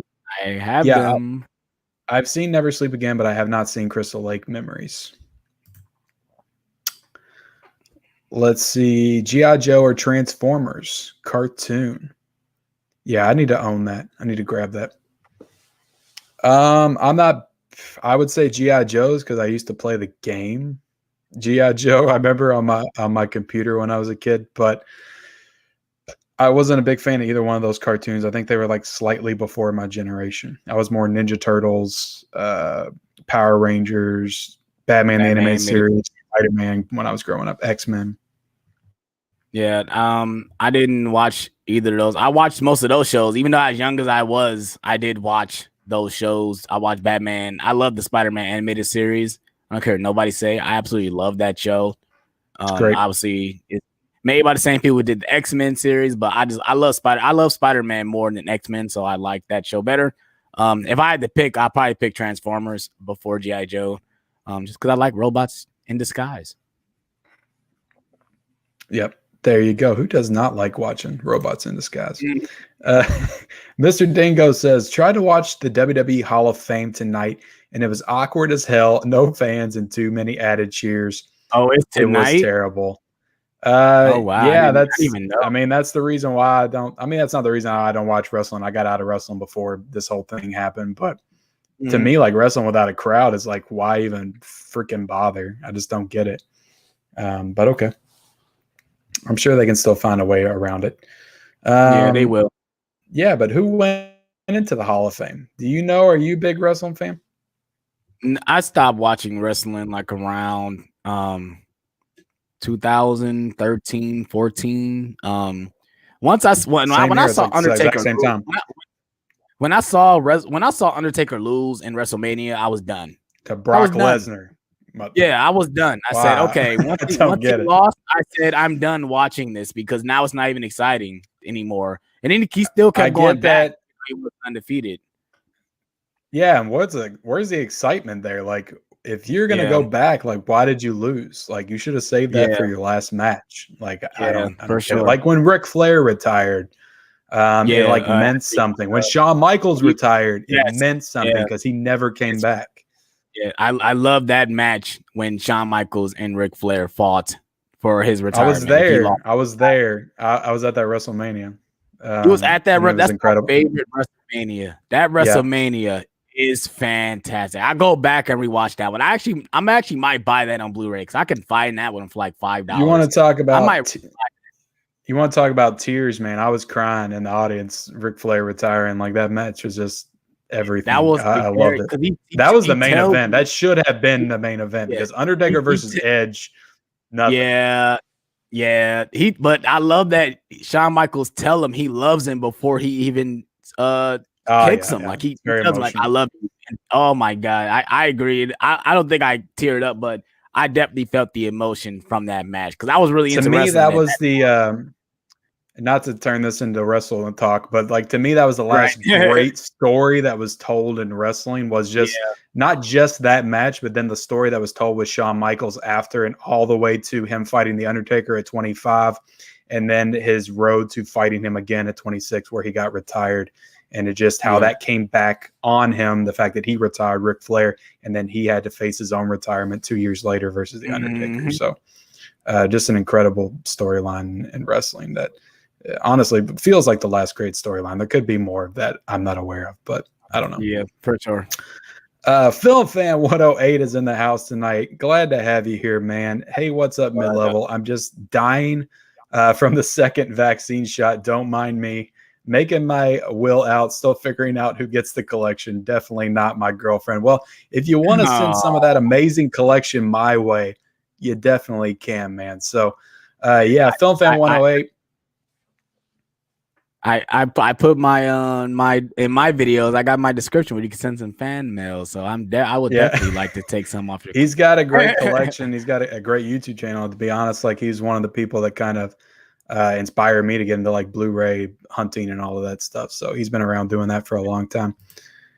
Mr. Dingo said, "What did you guys think of the latest Mortal Kombat game, Mortal Kombat 11?" I didn't play the latest one. I played the one in I played the one in 2011. That was Mortal back Kombat when I gamed a lot. It was just Mortal Kombat. It was the reboot. Oh, okay. So I guess 9. I guess what it was, but they didn't call it 9. They just called it Mortal Kombat. PR says, "I like Pocahontas, my favorite movie when I was a kid. Don't know why." And Steel like it.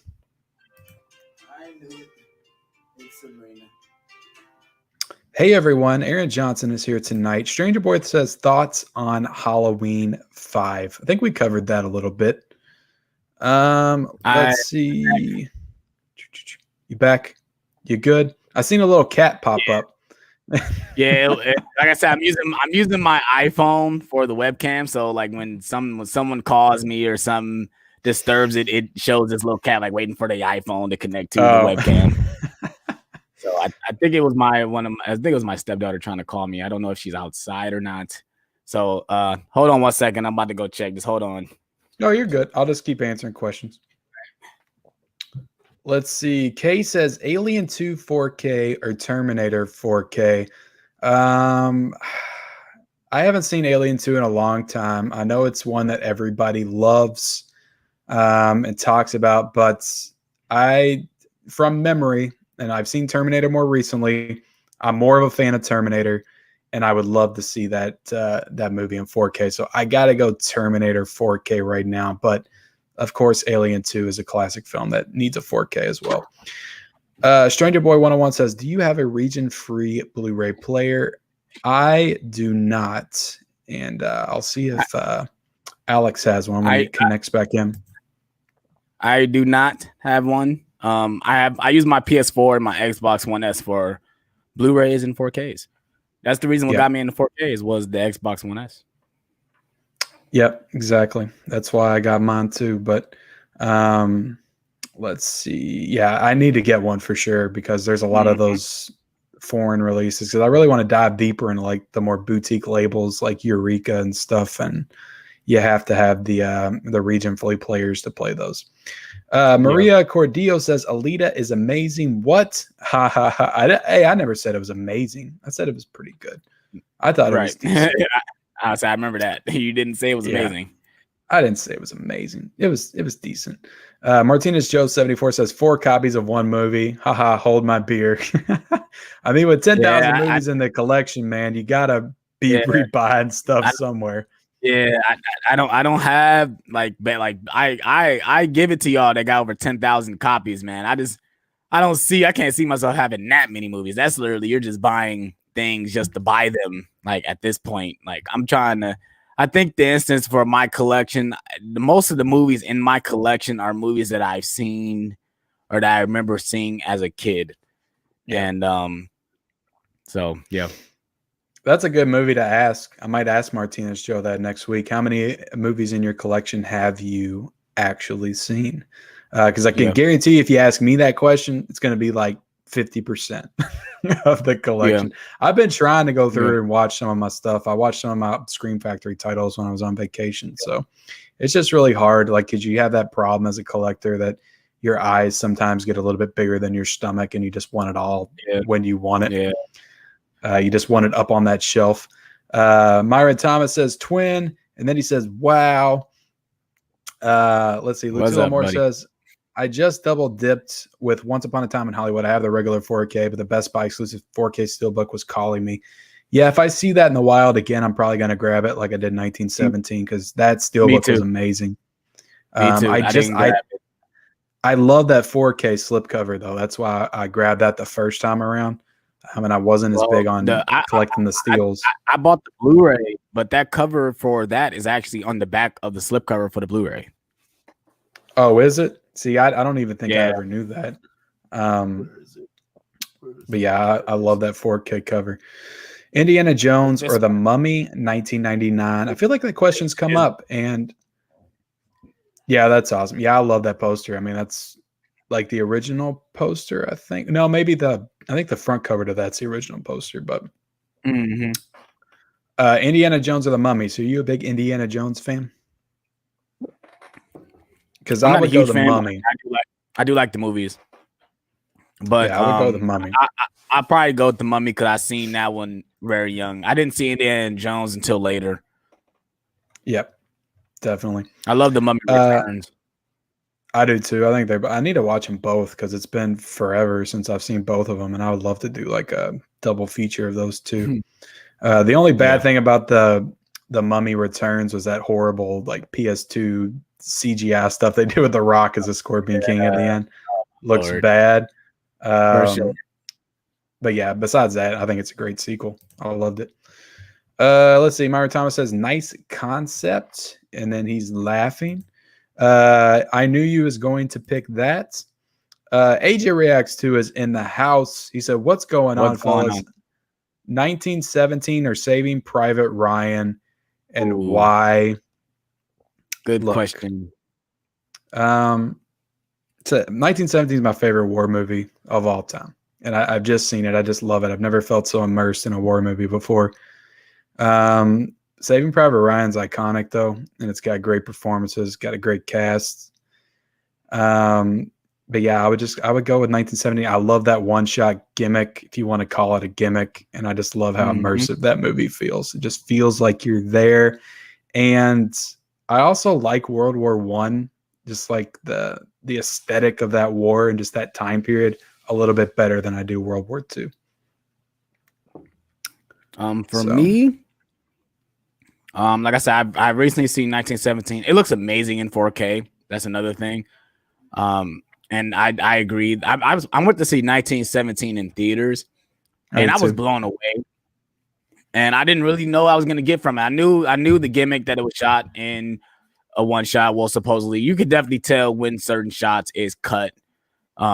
Like the one shot where they go into the tunnel and it goes dark. That's definitely a cut. But Saving Private Ryan, I mean, it's Spielberg. I'm sorry. It's Spielberg. Tom Hanks is incredible. Matt Damon is incredible in the film. Like I said, you're right. The cast is spot on. I mean, everyone talks about the opening shot, the opening sequence of that movie. It's jaw-dropping. It really is.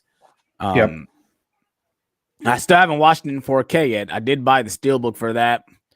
But I haven't watched it, and I do need to watch it. But I have to go Saving Private Ryan. I absolutely love that film. Yeah, there's just probably too much there.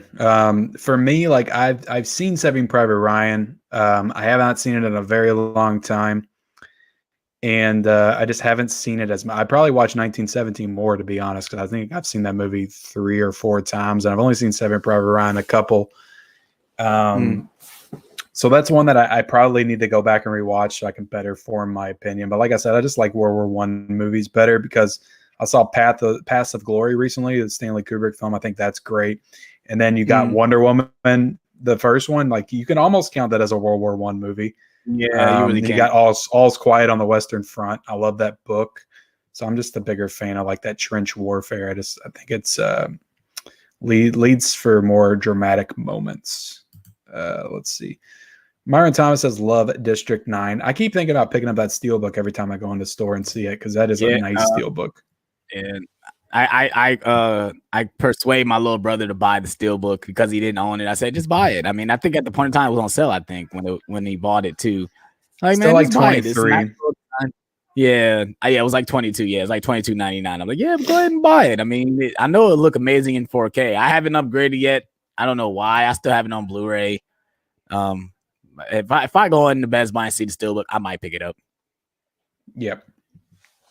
Stranger Boy 101 says, favorite child horror actor. Mine is Judah Lewis.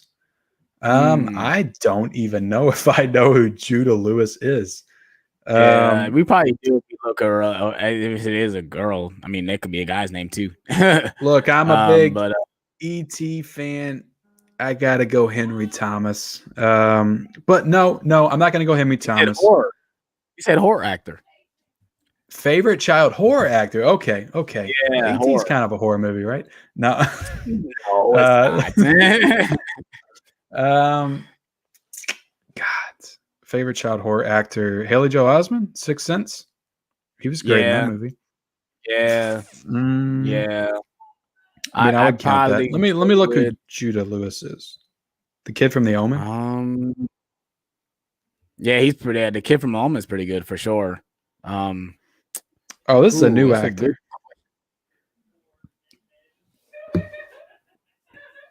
That's a good question, though. I can't even think about one top. I mean, I probably have to go with Haley Joel Osment as Sixth Sense. Haley Joel Osment, the kid from The Omen, which I don't know his name off the top of my head, but he was. I would also say. Hold on, I'm gonna change my answer. Let me see if I can look up this guy's name, and I can. I think that you might agree with this. I need to look up his name first, though. Let's see. So I gotta go Miko Hughes, who was in Pet Sematary and Wes Craven's New Nightmare, and I think he's a creepy looking kid, and he brings like that extra creep factor to the horror movies that he's in. Even at like 3 years old in Pet Sematary, he's very funny. Creepy and scary in that movie. It's not a horror film, but he was in Kindergarten Cop as well. Yes, he was. The iconic line that he says. And he was also on Full House. He's also on Full House, too. Yeah, I remember that. Yeah, I'll go Miko Hughes because he's got two iconic horror performances under his belt. Yeah, for sure. 4K Media Guy says, what's up, guys? What's up, 4K Media Guy? How you doing tonight? Hey, Media Guy. What's up? Let's see. Myron Thomas says, facts. PR Puerto Rico says, what was the first movie that you buy of your collection? Mine was Tummy Boy on DVD. I haven't seen Tummy Boy, but I'm going to assume that you're talking about Tommy Boy. Right. And I used to own Tommy Boy on DVD. I've been wanting to grab that Steelbook at FYE. Let's see. Yeah, what was the first movie that you buy of your collection? I mean, we kind of answered that earlier. Did you answer the DVD? I think for Blu-ray it was definitely Django Unchained. That was definitely mine that I could remember was Hellraiser. 4K Mini Guy says, barely getting home from Blu-ray hunting. Did you have trouble out there today, man? Because it's still like 8 o'clock where you're at. Out. And there's nothing out. What did you buy? I mean, there's no new releases. He bought Barb and Star. Go to Vista de la Mar. That's what he bought. Yeah, I guess. Look at next week. It's even worse.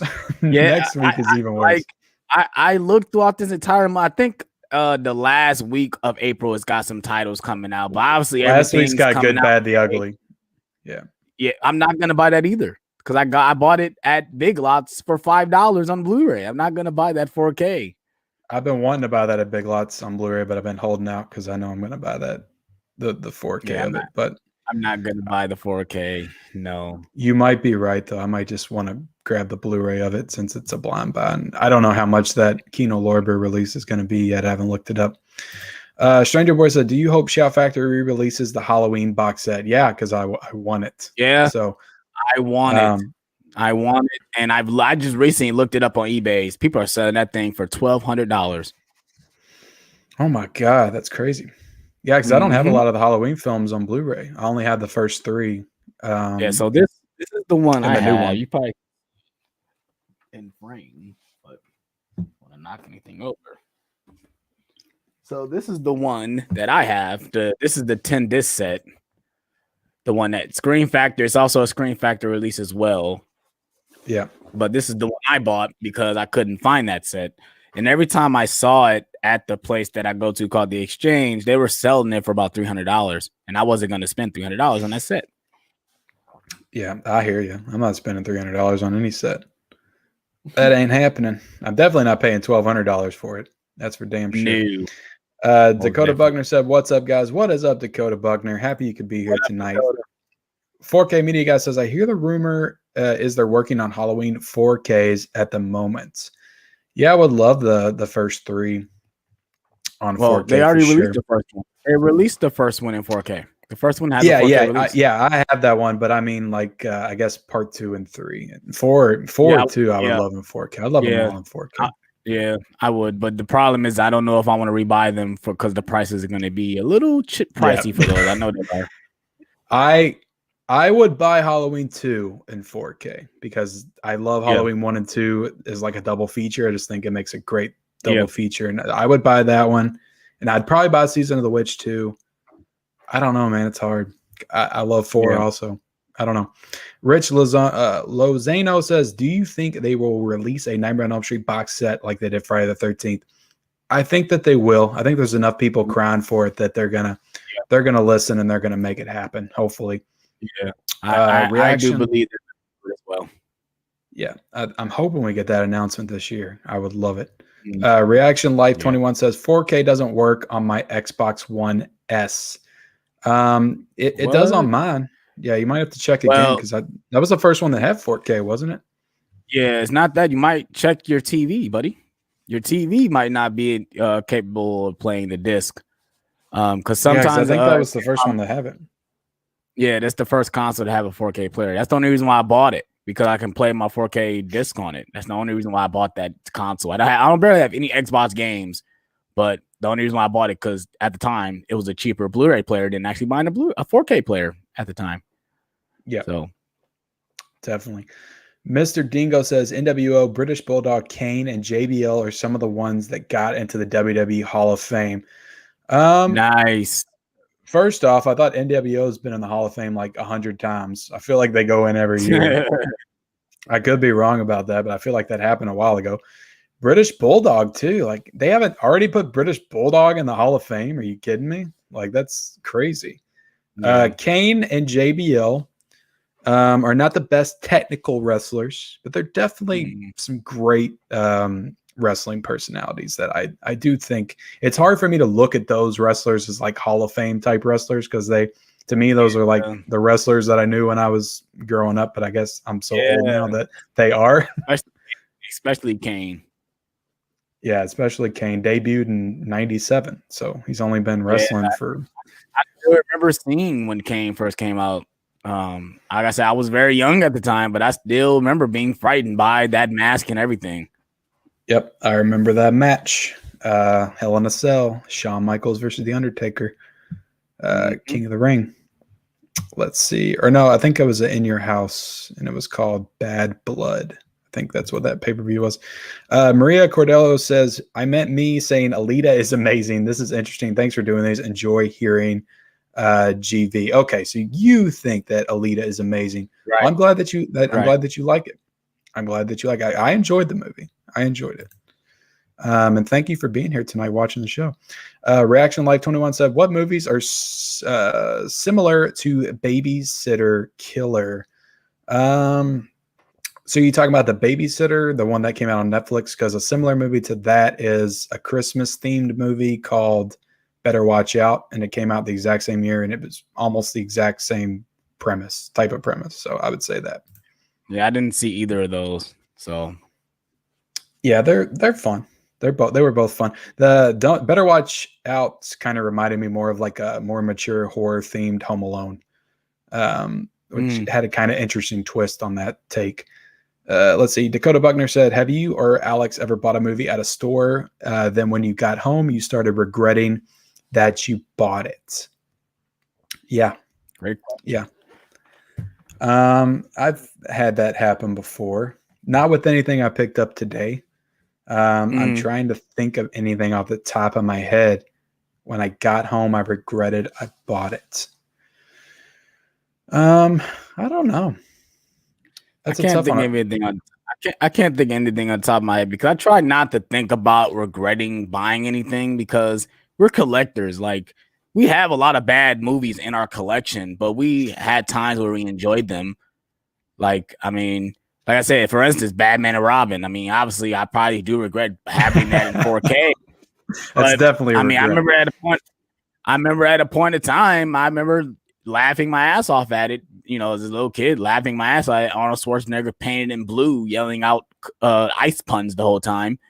But I try not to regret buying anything because we're all collectors. Like, you know, there's many times we done did blind buys and stuff like that, you know, and bought movies that we might not enjoy, but we still, you know, we have it, you know. Yeah, I'm trying to think. Like, I probably like. There's some Marvel movies that I double dipped on and bought the Target exclusive and Steelbook that I was kind of like, did I really need to do that? But I still don't regret buying them. I don't know. I'm sure there's something I could think of. Yeah.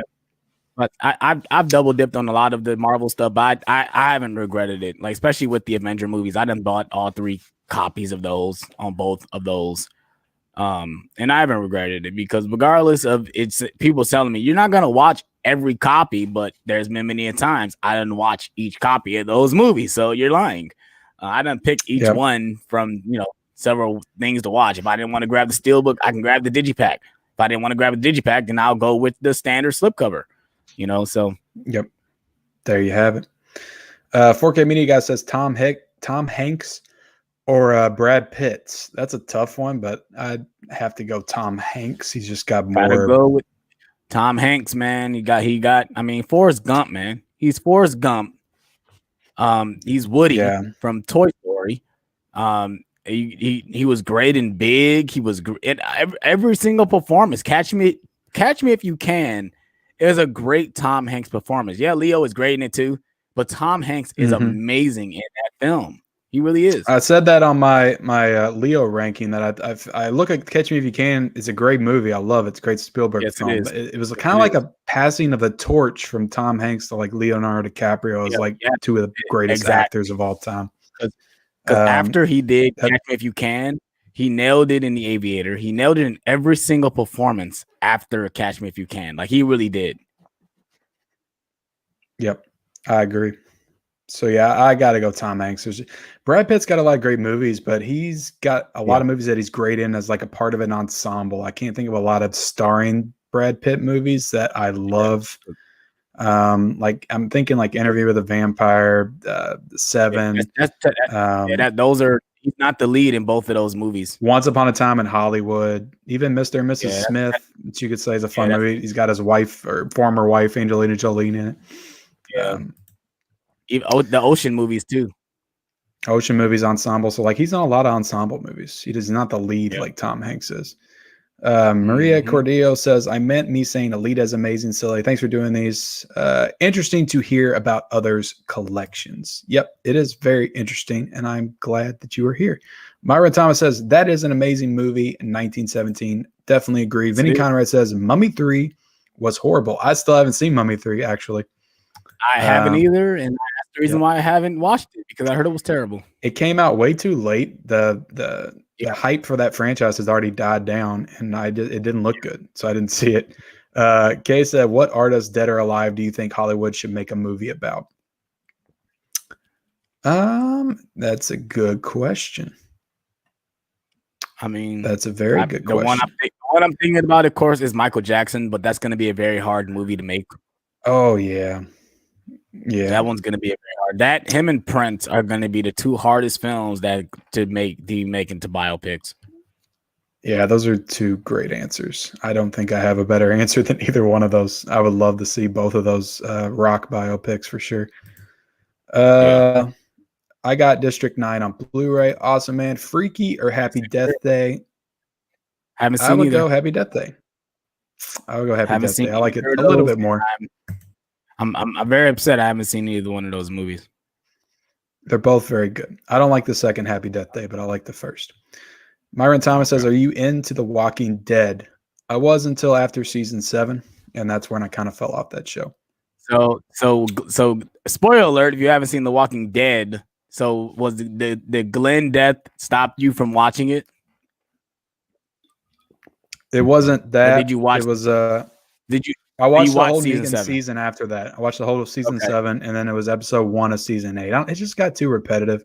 They're always doing the same shit, and they're always talking about the same things. Nobody ever learns anything, and it's just like, I don't know. It just gets way too repetitive, and they're just always bringing up the same shit over and over again. And I don't know. Negan started off as a really awesome villain in the episode. He killed both him and Abraham. And then it just went nowhere, and he kind of became a laughable character after that. But I heard the show got better, like in season 9. I'm just not willing to go back and watch 2 seasons to get the good stuff again. See, I would go back and watch it because I was at that same thing. I continued watching after season 7 because most people didn't like it because they felt like the characters were down the whole time. But people think about those last seasons, we seen the characters win basically. Until Negan showed up. Like Negan was the one that made them lose, and they had to build themselves back up to be on top again. And that's what I really enjoyed about the story. But I continuously watched it even after. Spoiler alert! If you didn't know, Rick ended up leaving the show. And then they didn't focus on him. He leaves, and they focus on more on Michonne, Daryl, and Carol as more main characters. But then they extended the season again, and they brought back Maggie because Maggie leaves at some time. It's a lot of stuff goes on in the show. I think someone else just spoiled it in the chat. Spoiler alert: Carl dies as well. Yeah, Carl. I heard about that. I heard about all of it. Yeah. That's the thing. That's kind of turned me off as well. But I just kept watching it just because I was just a fan of the show. And sometimes it's like that. It's the same reason why. I stopped watching professional wrestling. It just got to be the same repetitive stuff, and just none of the characters interest me anymore. And I ended up just watching every episode of wrestling and Raw. Like I just hate watched it. I was just like, I'm just watching it because I'm a fan. I'll watch wrestling. So at that point, you just need to be like, I'm cutting my losses. And that's how I watched Walking Dead. Every episode, I'd just be pissed off. Like, y'all are doing stupid decisions every episode. Y'all don't know what you're doing with the writing. And I'll be like, well, hopefully it gets better next episode. And sometimes it will get better next episode. And then they go right back to the same shit the week after. Yeah. So I don't know. I might get back into it at some point, though. Reaction Life 21 says, how long until 8K comes out, and is 4K DVD worth getting? I'd say 4K is worth getting. As for 8K, I don't know if we'll see that. I don't know We're if we'll far see away that, from 8K because technically 4K is still new. Like a lot of people hasn't gotten into 4K because Blu-ray is still good. I mean, if you haven't upgraded to 4K, I mean, Blu-ray is still good today. I mean, the way that physical media is going, I just don't know if 8K is a viable form in physical format. I don't know how much they're gonna. It's going to be very expensive. I mean, because DVDs still make up like 70% of the market. People still buy DVDs for sure. Like, and people don't think about that. Crazy. Like us as collectors, like we're like Blu-ray is backtracking at this point. But I still go into Target when I'm doing the hunts and stuff, and I see people walk right up to the shelves and grab the DVDs off. They don't go for the Blu-ray. It's crazy because people don't understand the concept of what the quality looks different between each one. I mean, the average person doesn't think about, I want to watch the movie. In the best quality. They think about they just want to watch the movie. Some people just don't care. They just want to watch the movie, and that's fine. It's your prerogative. So, Lutula Moore says favorite child horror actor Newt from Aliens because they mostly come out at night. Mostly. That's a good pick. Basin Blue says it is nice having a break with these new releases after all the money I spent last month. Yeah. Yeah. And then Tony, you went ham last month. He always does. Yes. Oh my Lord. He done went hard on Kino and Warner Archive. You don't need to buy anything for this next month, buddy. I get so jealous of these of all their hauls with the Kino because I see not just him, there's other people with like massive Kino hauls. I'm like, man, I would love to just spend a bunch of money and build up my Kino collection. That's the thing is like that's why like saying I love that these companies release these titles, but half of these movies I've never heard of. So why I don't, like I said, for me, like that's why I don't buy a lot of the Screen Factories, especially if I'd never heard of the movie. I'll be upset to spend $30 on a title and then I might not like it. Like, regardless of how awesome the slipcover looked, the only Screen Factories that I have bought, I have seen the movies. Like I have the Candyman Screen Factory, I had Pet Sematary 2, I got Valentine, 13 Ghost.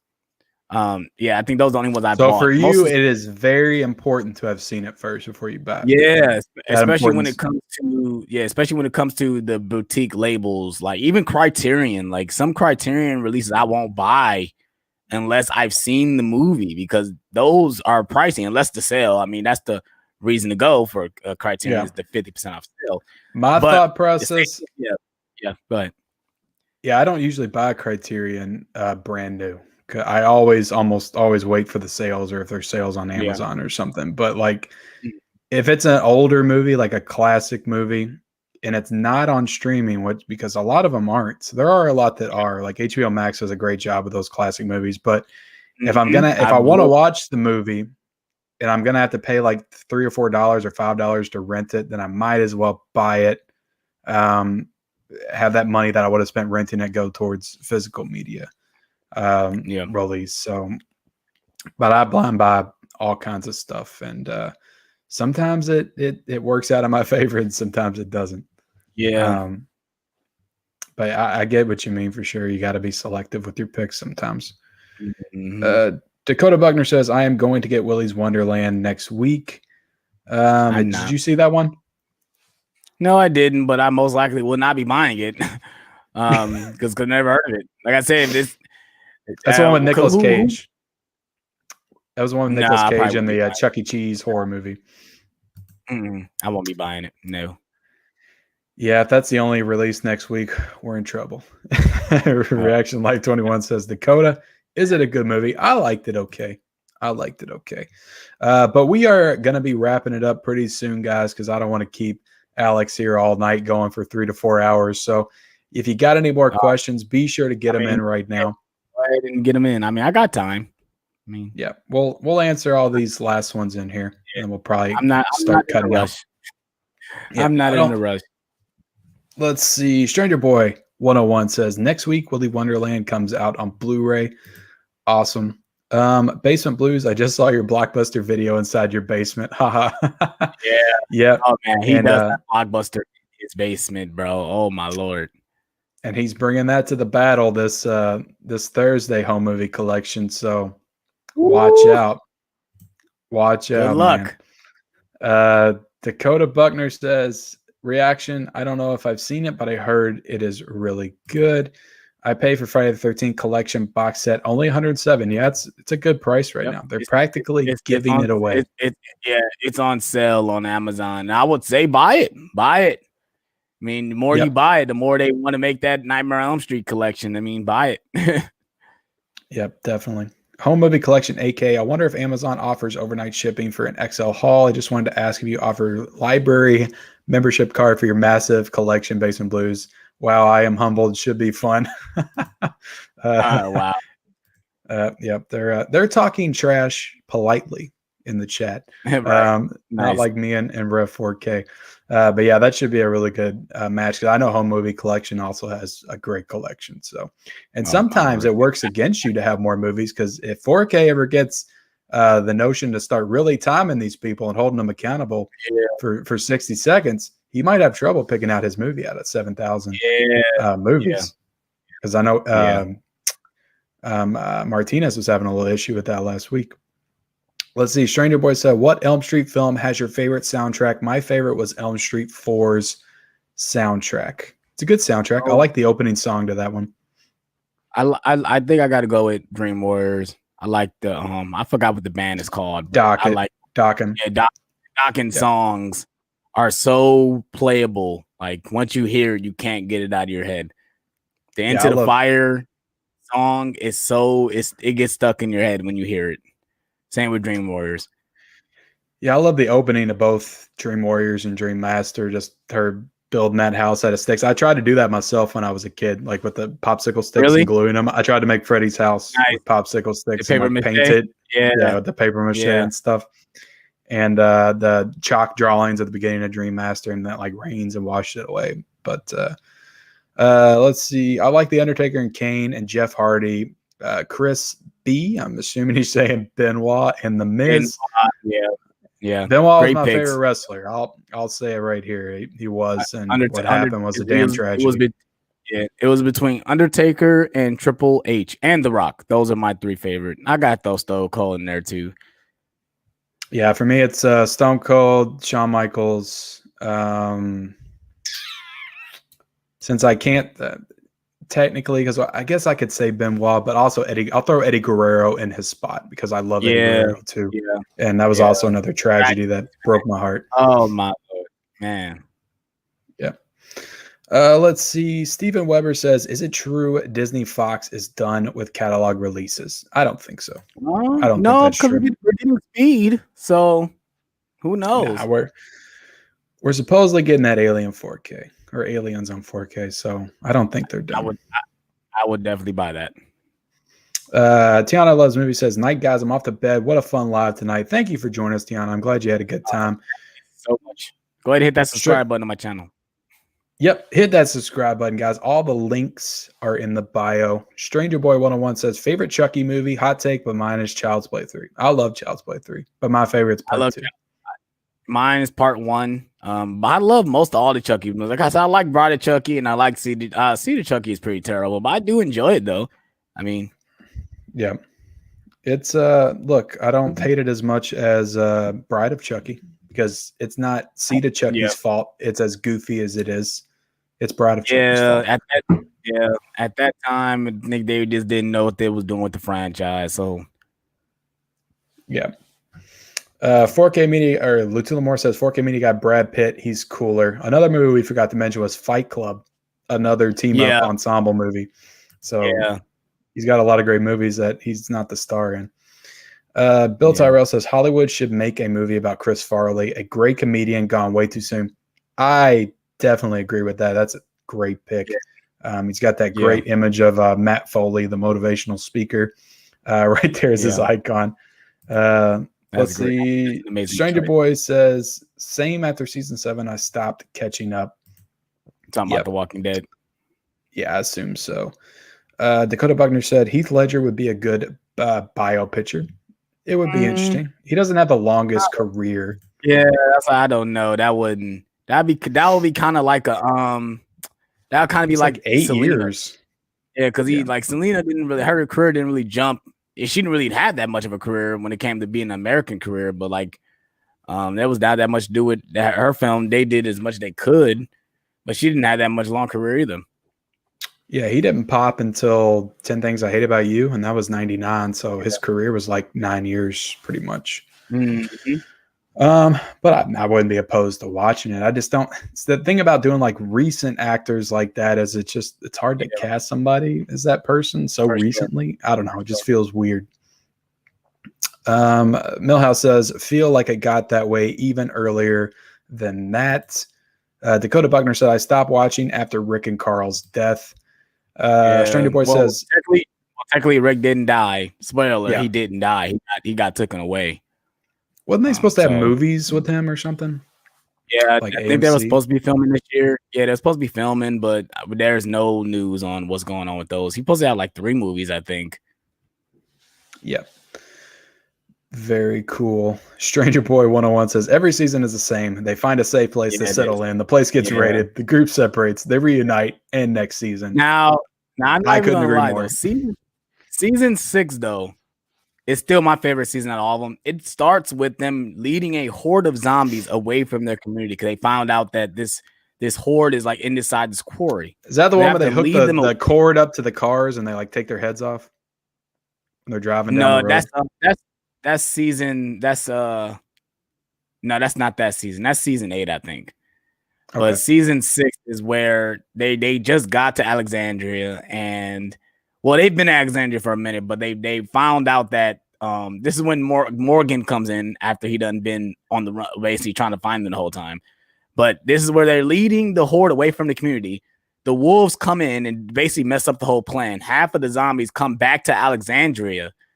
And they basically take over the place. Like they said, they actually end up taking over the place.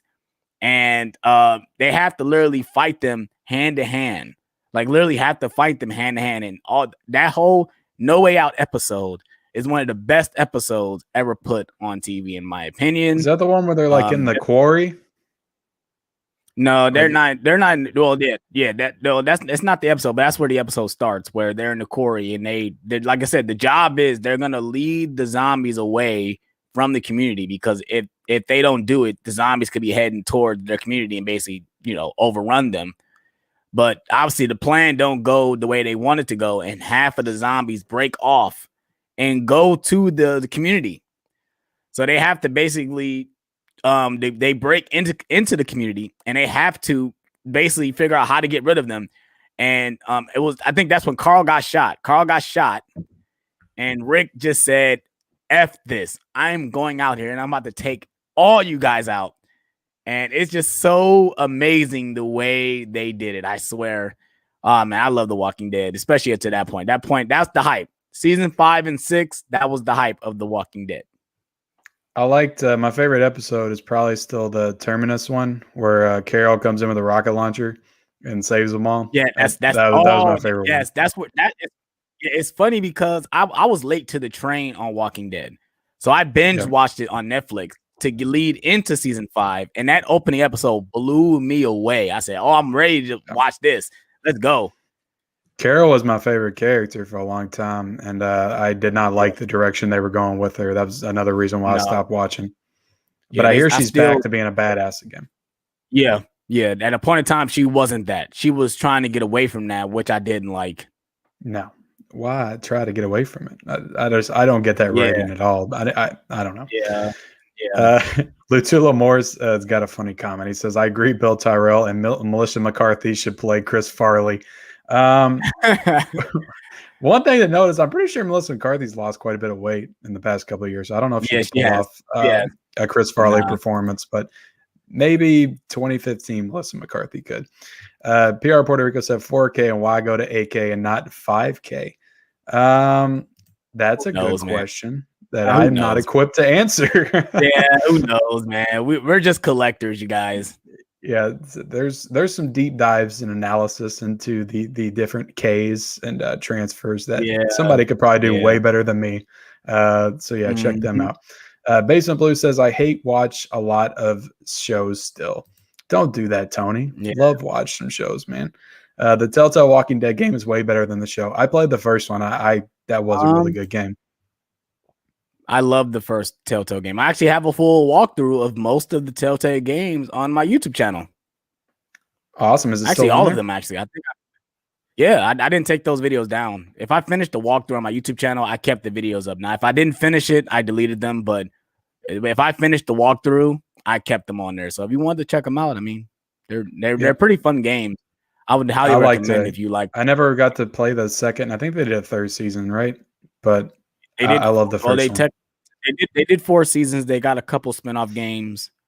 But yeah. Stranger Boy said the only 4K I own is Spider-Man Into the Spider-Verse. That's a good one to own. That's a good choice. One to own. It looks amazing in 4K. Basement Blue says I only buy Criterion when they are in sale. That's pretty much how I am now because they do 2 sales a year. So why not just kind of make your list and when it happens, order them. Yeah. Kay says I just go to Barnes. Yep. Go to Barnes & Noble, pick up what they got. I'm already making my list. I'm ready to go. Kay says Mission Impossible franchise or John Wick franchise. I'll go with John Wick because I think it's a more consistent franchise. Yeah, it's only got 3, but all those movies are great. And there's some Mission Impossible movies that I don't love. I'm going to go with Mission Impossible because the only bad one is 2. Number 1 is I actually like that one. 3. You like number 2? Yeah, I didn't like number 2. It just wanted to be James Bond so bad. It's like, bro, you're Mission Impossible. You don't need to be James Bond. That one I remember being my first DVD, actually. One of them. Really? One of the first 2. Yeah. That one and Mission to Mars, I think, was those 2 are some of my first. I guess if you break it down like this, 4, 5, and 6 of Mission Impossible versus 1, 2, and 3 of John Wick, that would be a tougher choice. Yeah, that's how I'm looking at it, because these movies get better. They're not getting worse. They're getting better. And I'm so excited for MI7. Hopefully it comes out. Praying to God it comes out. Yep, that's a good one. Looking forward to it. And that and John Wick 4 and 5. Yeah. So I got the Friday the box set for Easter. Awesome. He says he just subbed to you. Awesome, man. Thank you. PR Puerto Rico says good night. Good night, PR. Thank you for joining us tonight. Lucas, you have 24 hours in a day and you decide to troll. Yeah, that guy was blocked. Right. So for sure. Thank you. Let's see. Mississippi Mike says Walking Dead lost its touch 7 seasons ago. I don't even know what season they're on. Is it like 10 or something now? So you're saying season 3 was the last good one? Yeah. No, that's a lie. Season 6 is pretty good. Yeah. Yeah, I think it was good all the way up until the thing about Walking Dead is there's parts I could pick apart from every season. There was great parts of some of the seasons, and there was parts I really didn't like. It's like every season except for one. I think the first season one is pretty. I liked one is all the pretty. way through. One, but they didn't have time to screw up. It was only 6 episodes. Yeah. 4K Corner says No Sanctuary, The Grove, Too Far Gone are the best episodes. I don't know all those episodes by name, but I know Breaking Bad episodes by name, but not that one. No Sanctuary is the one with Carol. Okay, so I agree then. That's my favorite episode. Stranger Boy 101 says, I love Carol's character development. She started as a scared mom, then became a badass. I love that too. And then they tried to turn that around. Let's see. Are you guys going to get the Saw 4K that is coming out in May? Yeah, sure. Hopefully they have a cool cover, cool steelbook. Hopefully they have a steelbook. Yeah, they are. They announced it. A lot of people are sharing it on Instagram, so I'm pretty sure it's a thing that's coming out. So I might pre-order that. Just like plain black with like the puppet character in the middle of it. Okay. You see movie Sell the Thing for 1951. I don't think so. I don't think I've seen that. No, I have not. Nope. The Telltale Walking Dead games made me cry, and he says all 4 of them. Awesome, man. So with that, we are done with the chat. We have reached the end of the show tonight. So I want to thank Alex one more time for joining me here tonight. This is definitely an awesome conversation and the longest Q&A episode that I've done. So you really brought out the great questions tonight, Alex. So I am going to give you the opportunity, sir, to tell everybody where they can find you, why they should subscribe to your channel, what content you're bringing them, all that great stuff. So I'll pull myself out and give you the floor. You can follow me on YouTube at Alex Thomas. You can find me on Alex Thomas Blu-rays. That's how you can find my YouTube channel. I post Blu-ray hauls, Blu-ray updates, Blu-ray collecting videos, Blu-ray hunting videos. I do movie reviews sometimes. I do live stream gameplay sometimes as well. You can catch me on Instagram at Marty__McFly21. I do post a lot of my content of when I'm posting videos and stuff like that on there. You also can follow me on Twitter at LexThomas21 as well. Like I said, I do post my content on there too when I'm sharing stuff from YouTube or, when I'm saying about upcoming videos I'm making. So yeah. Awesome stuff, man. Yeah, again, glad to have you on the show tonight, man. All of his links are in the bio, so follow him on Twitter, Letterboxd, Instagram, YouTube, all the places. And yeah, Alex, thanks for coming on, man. Hopefully we can do this again.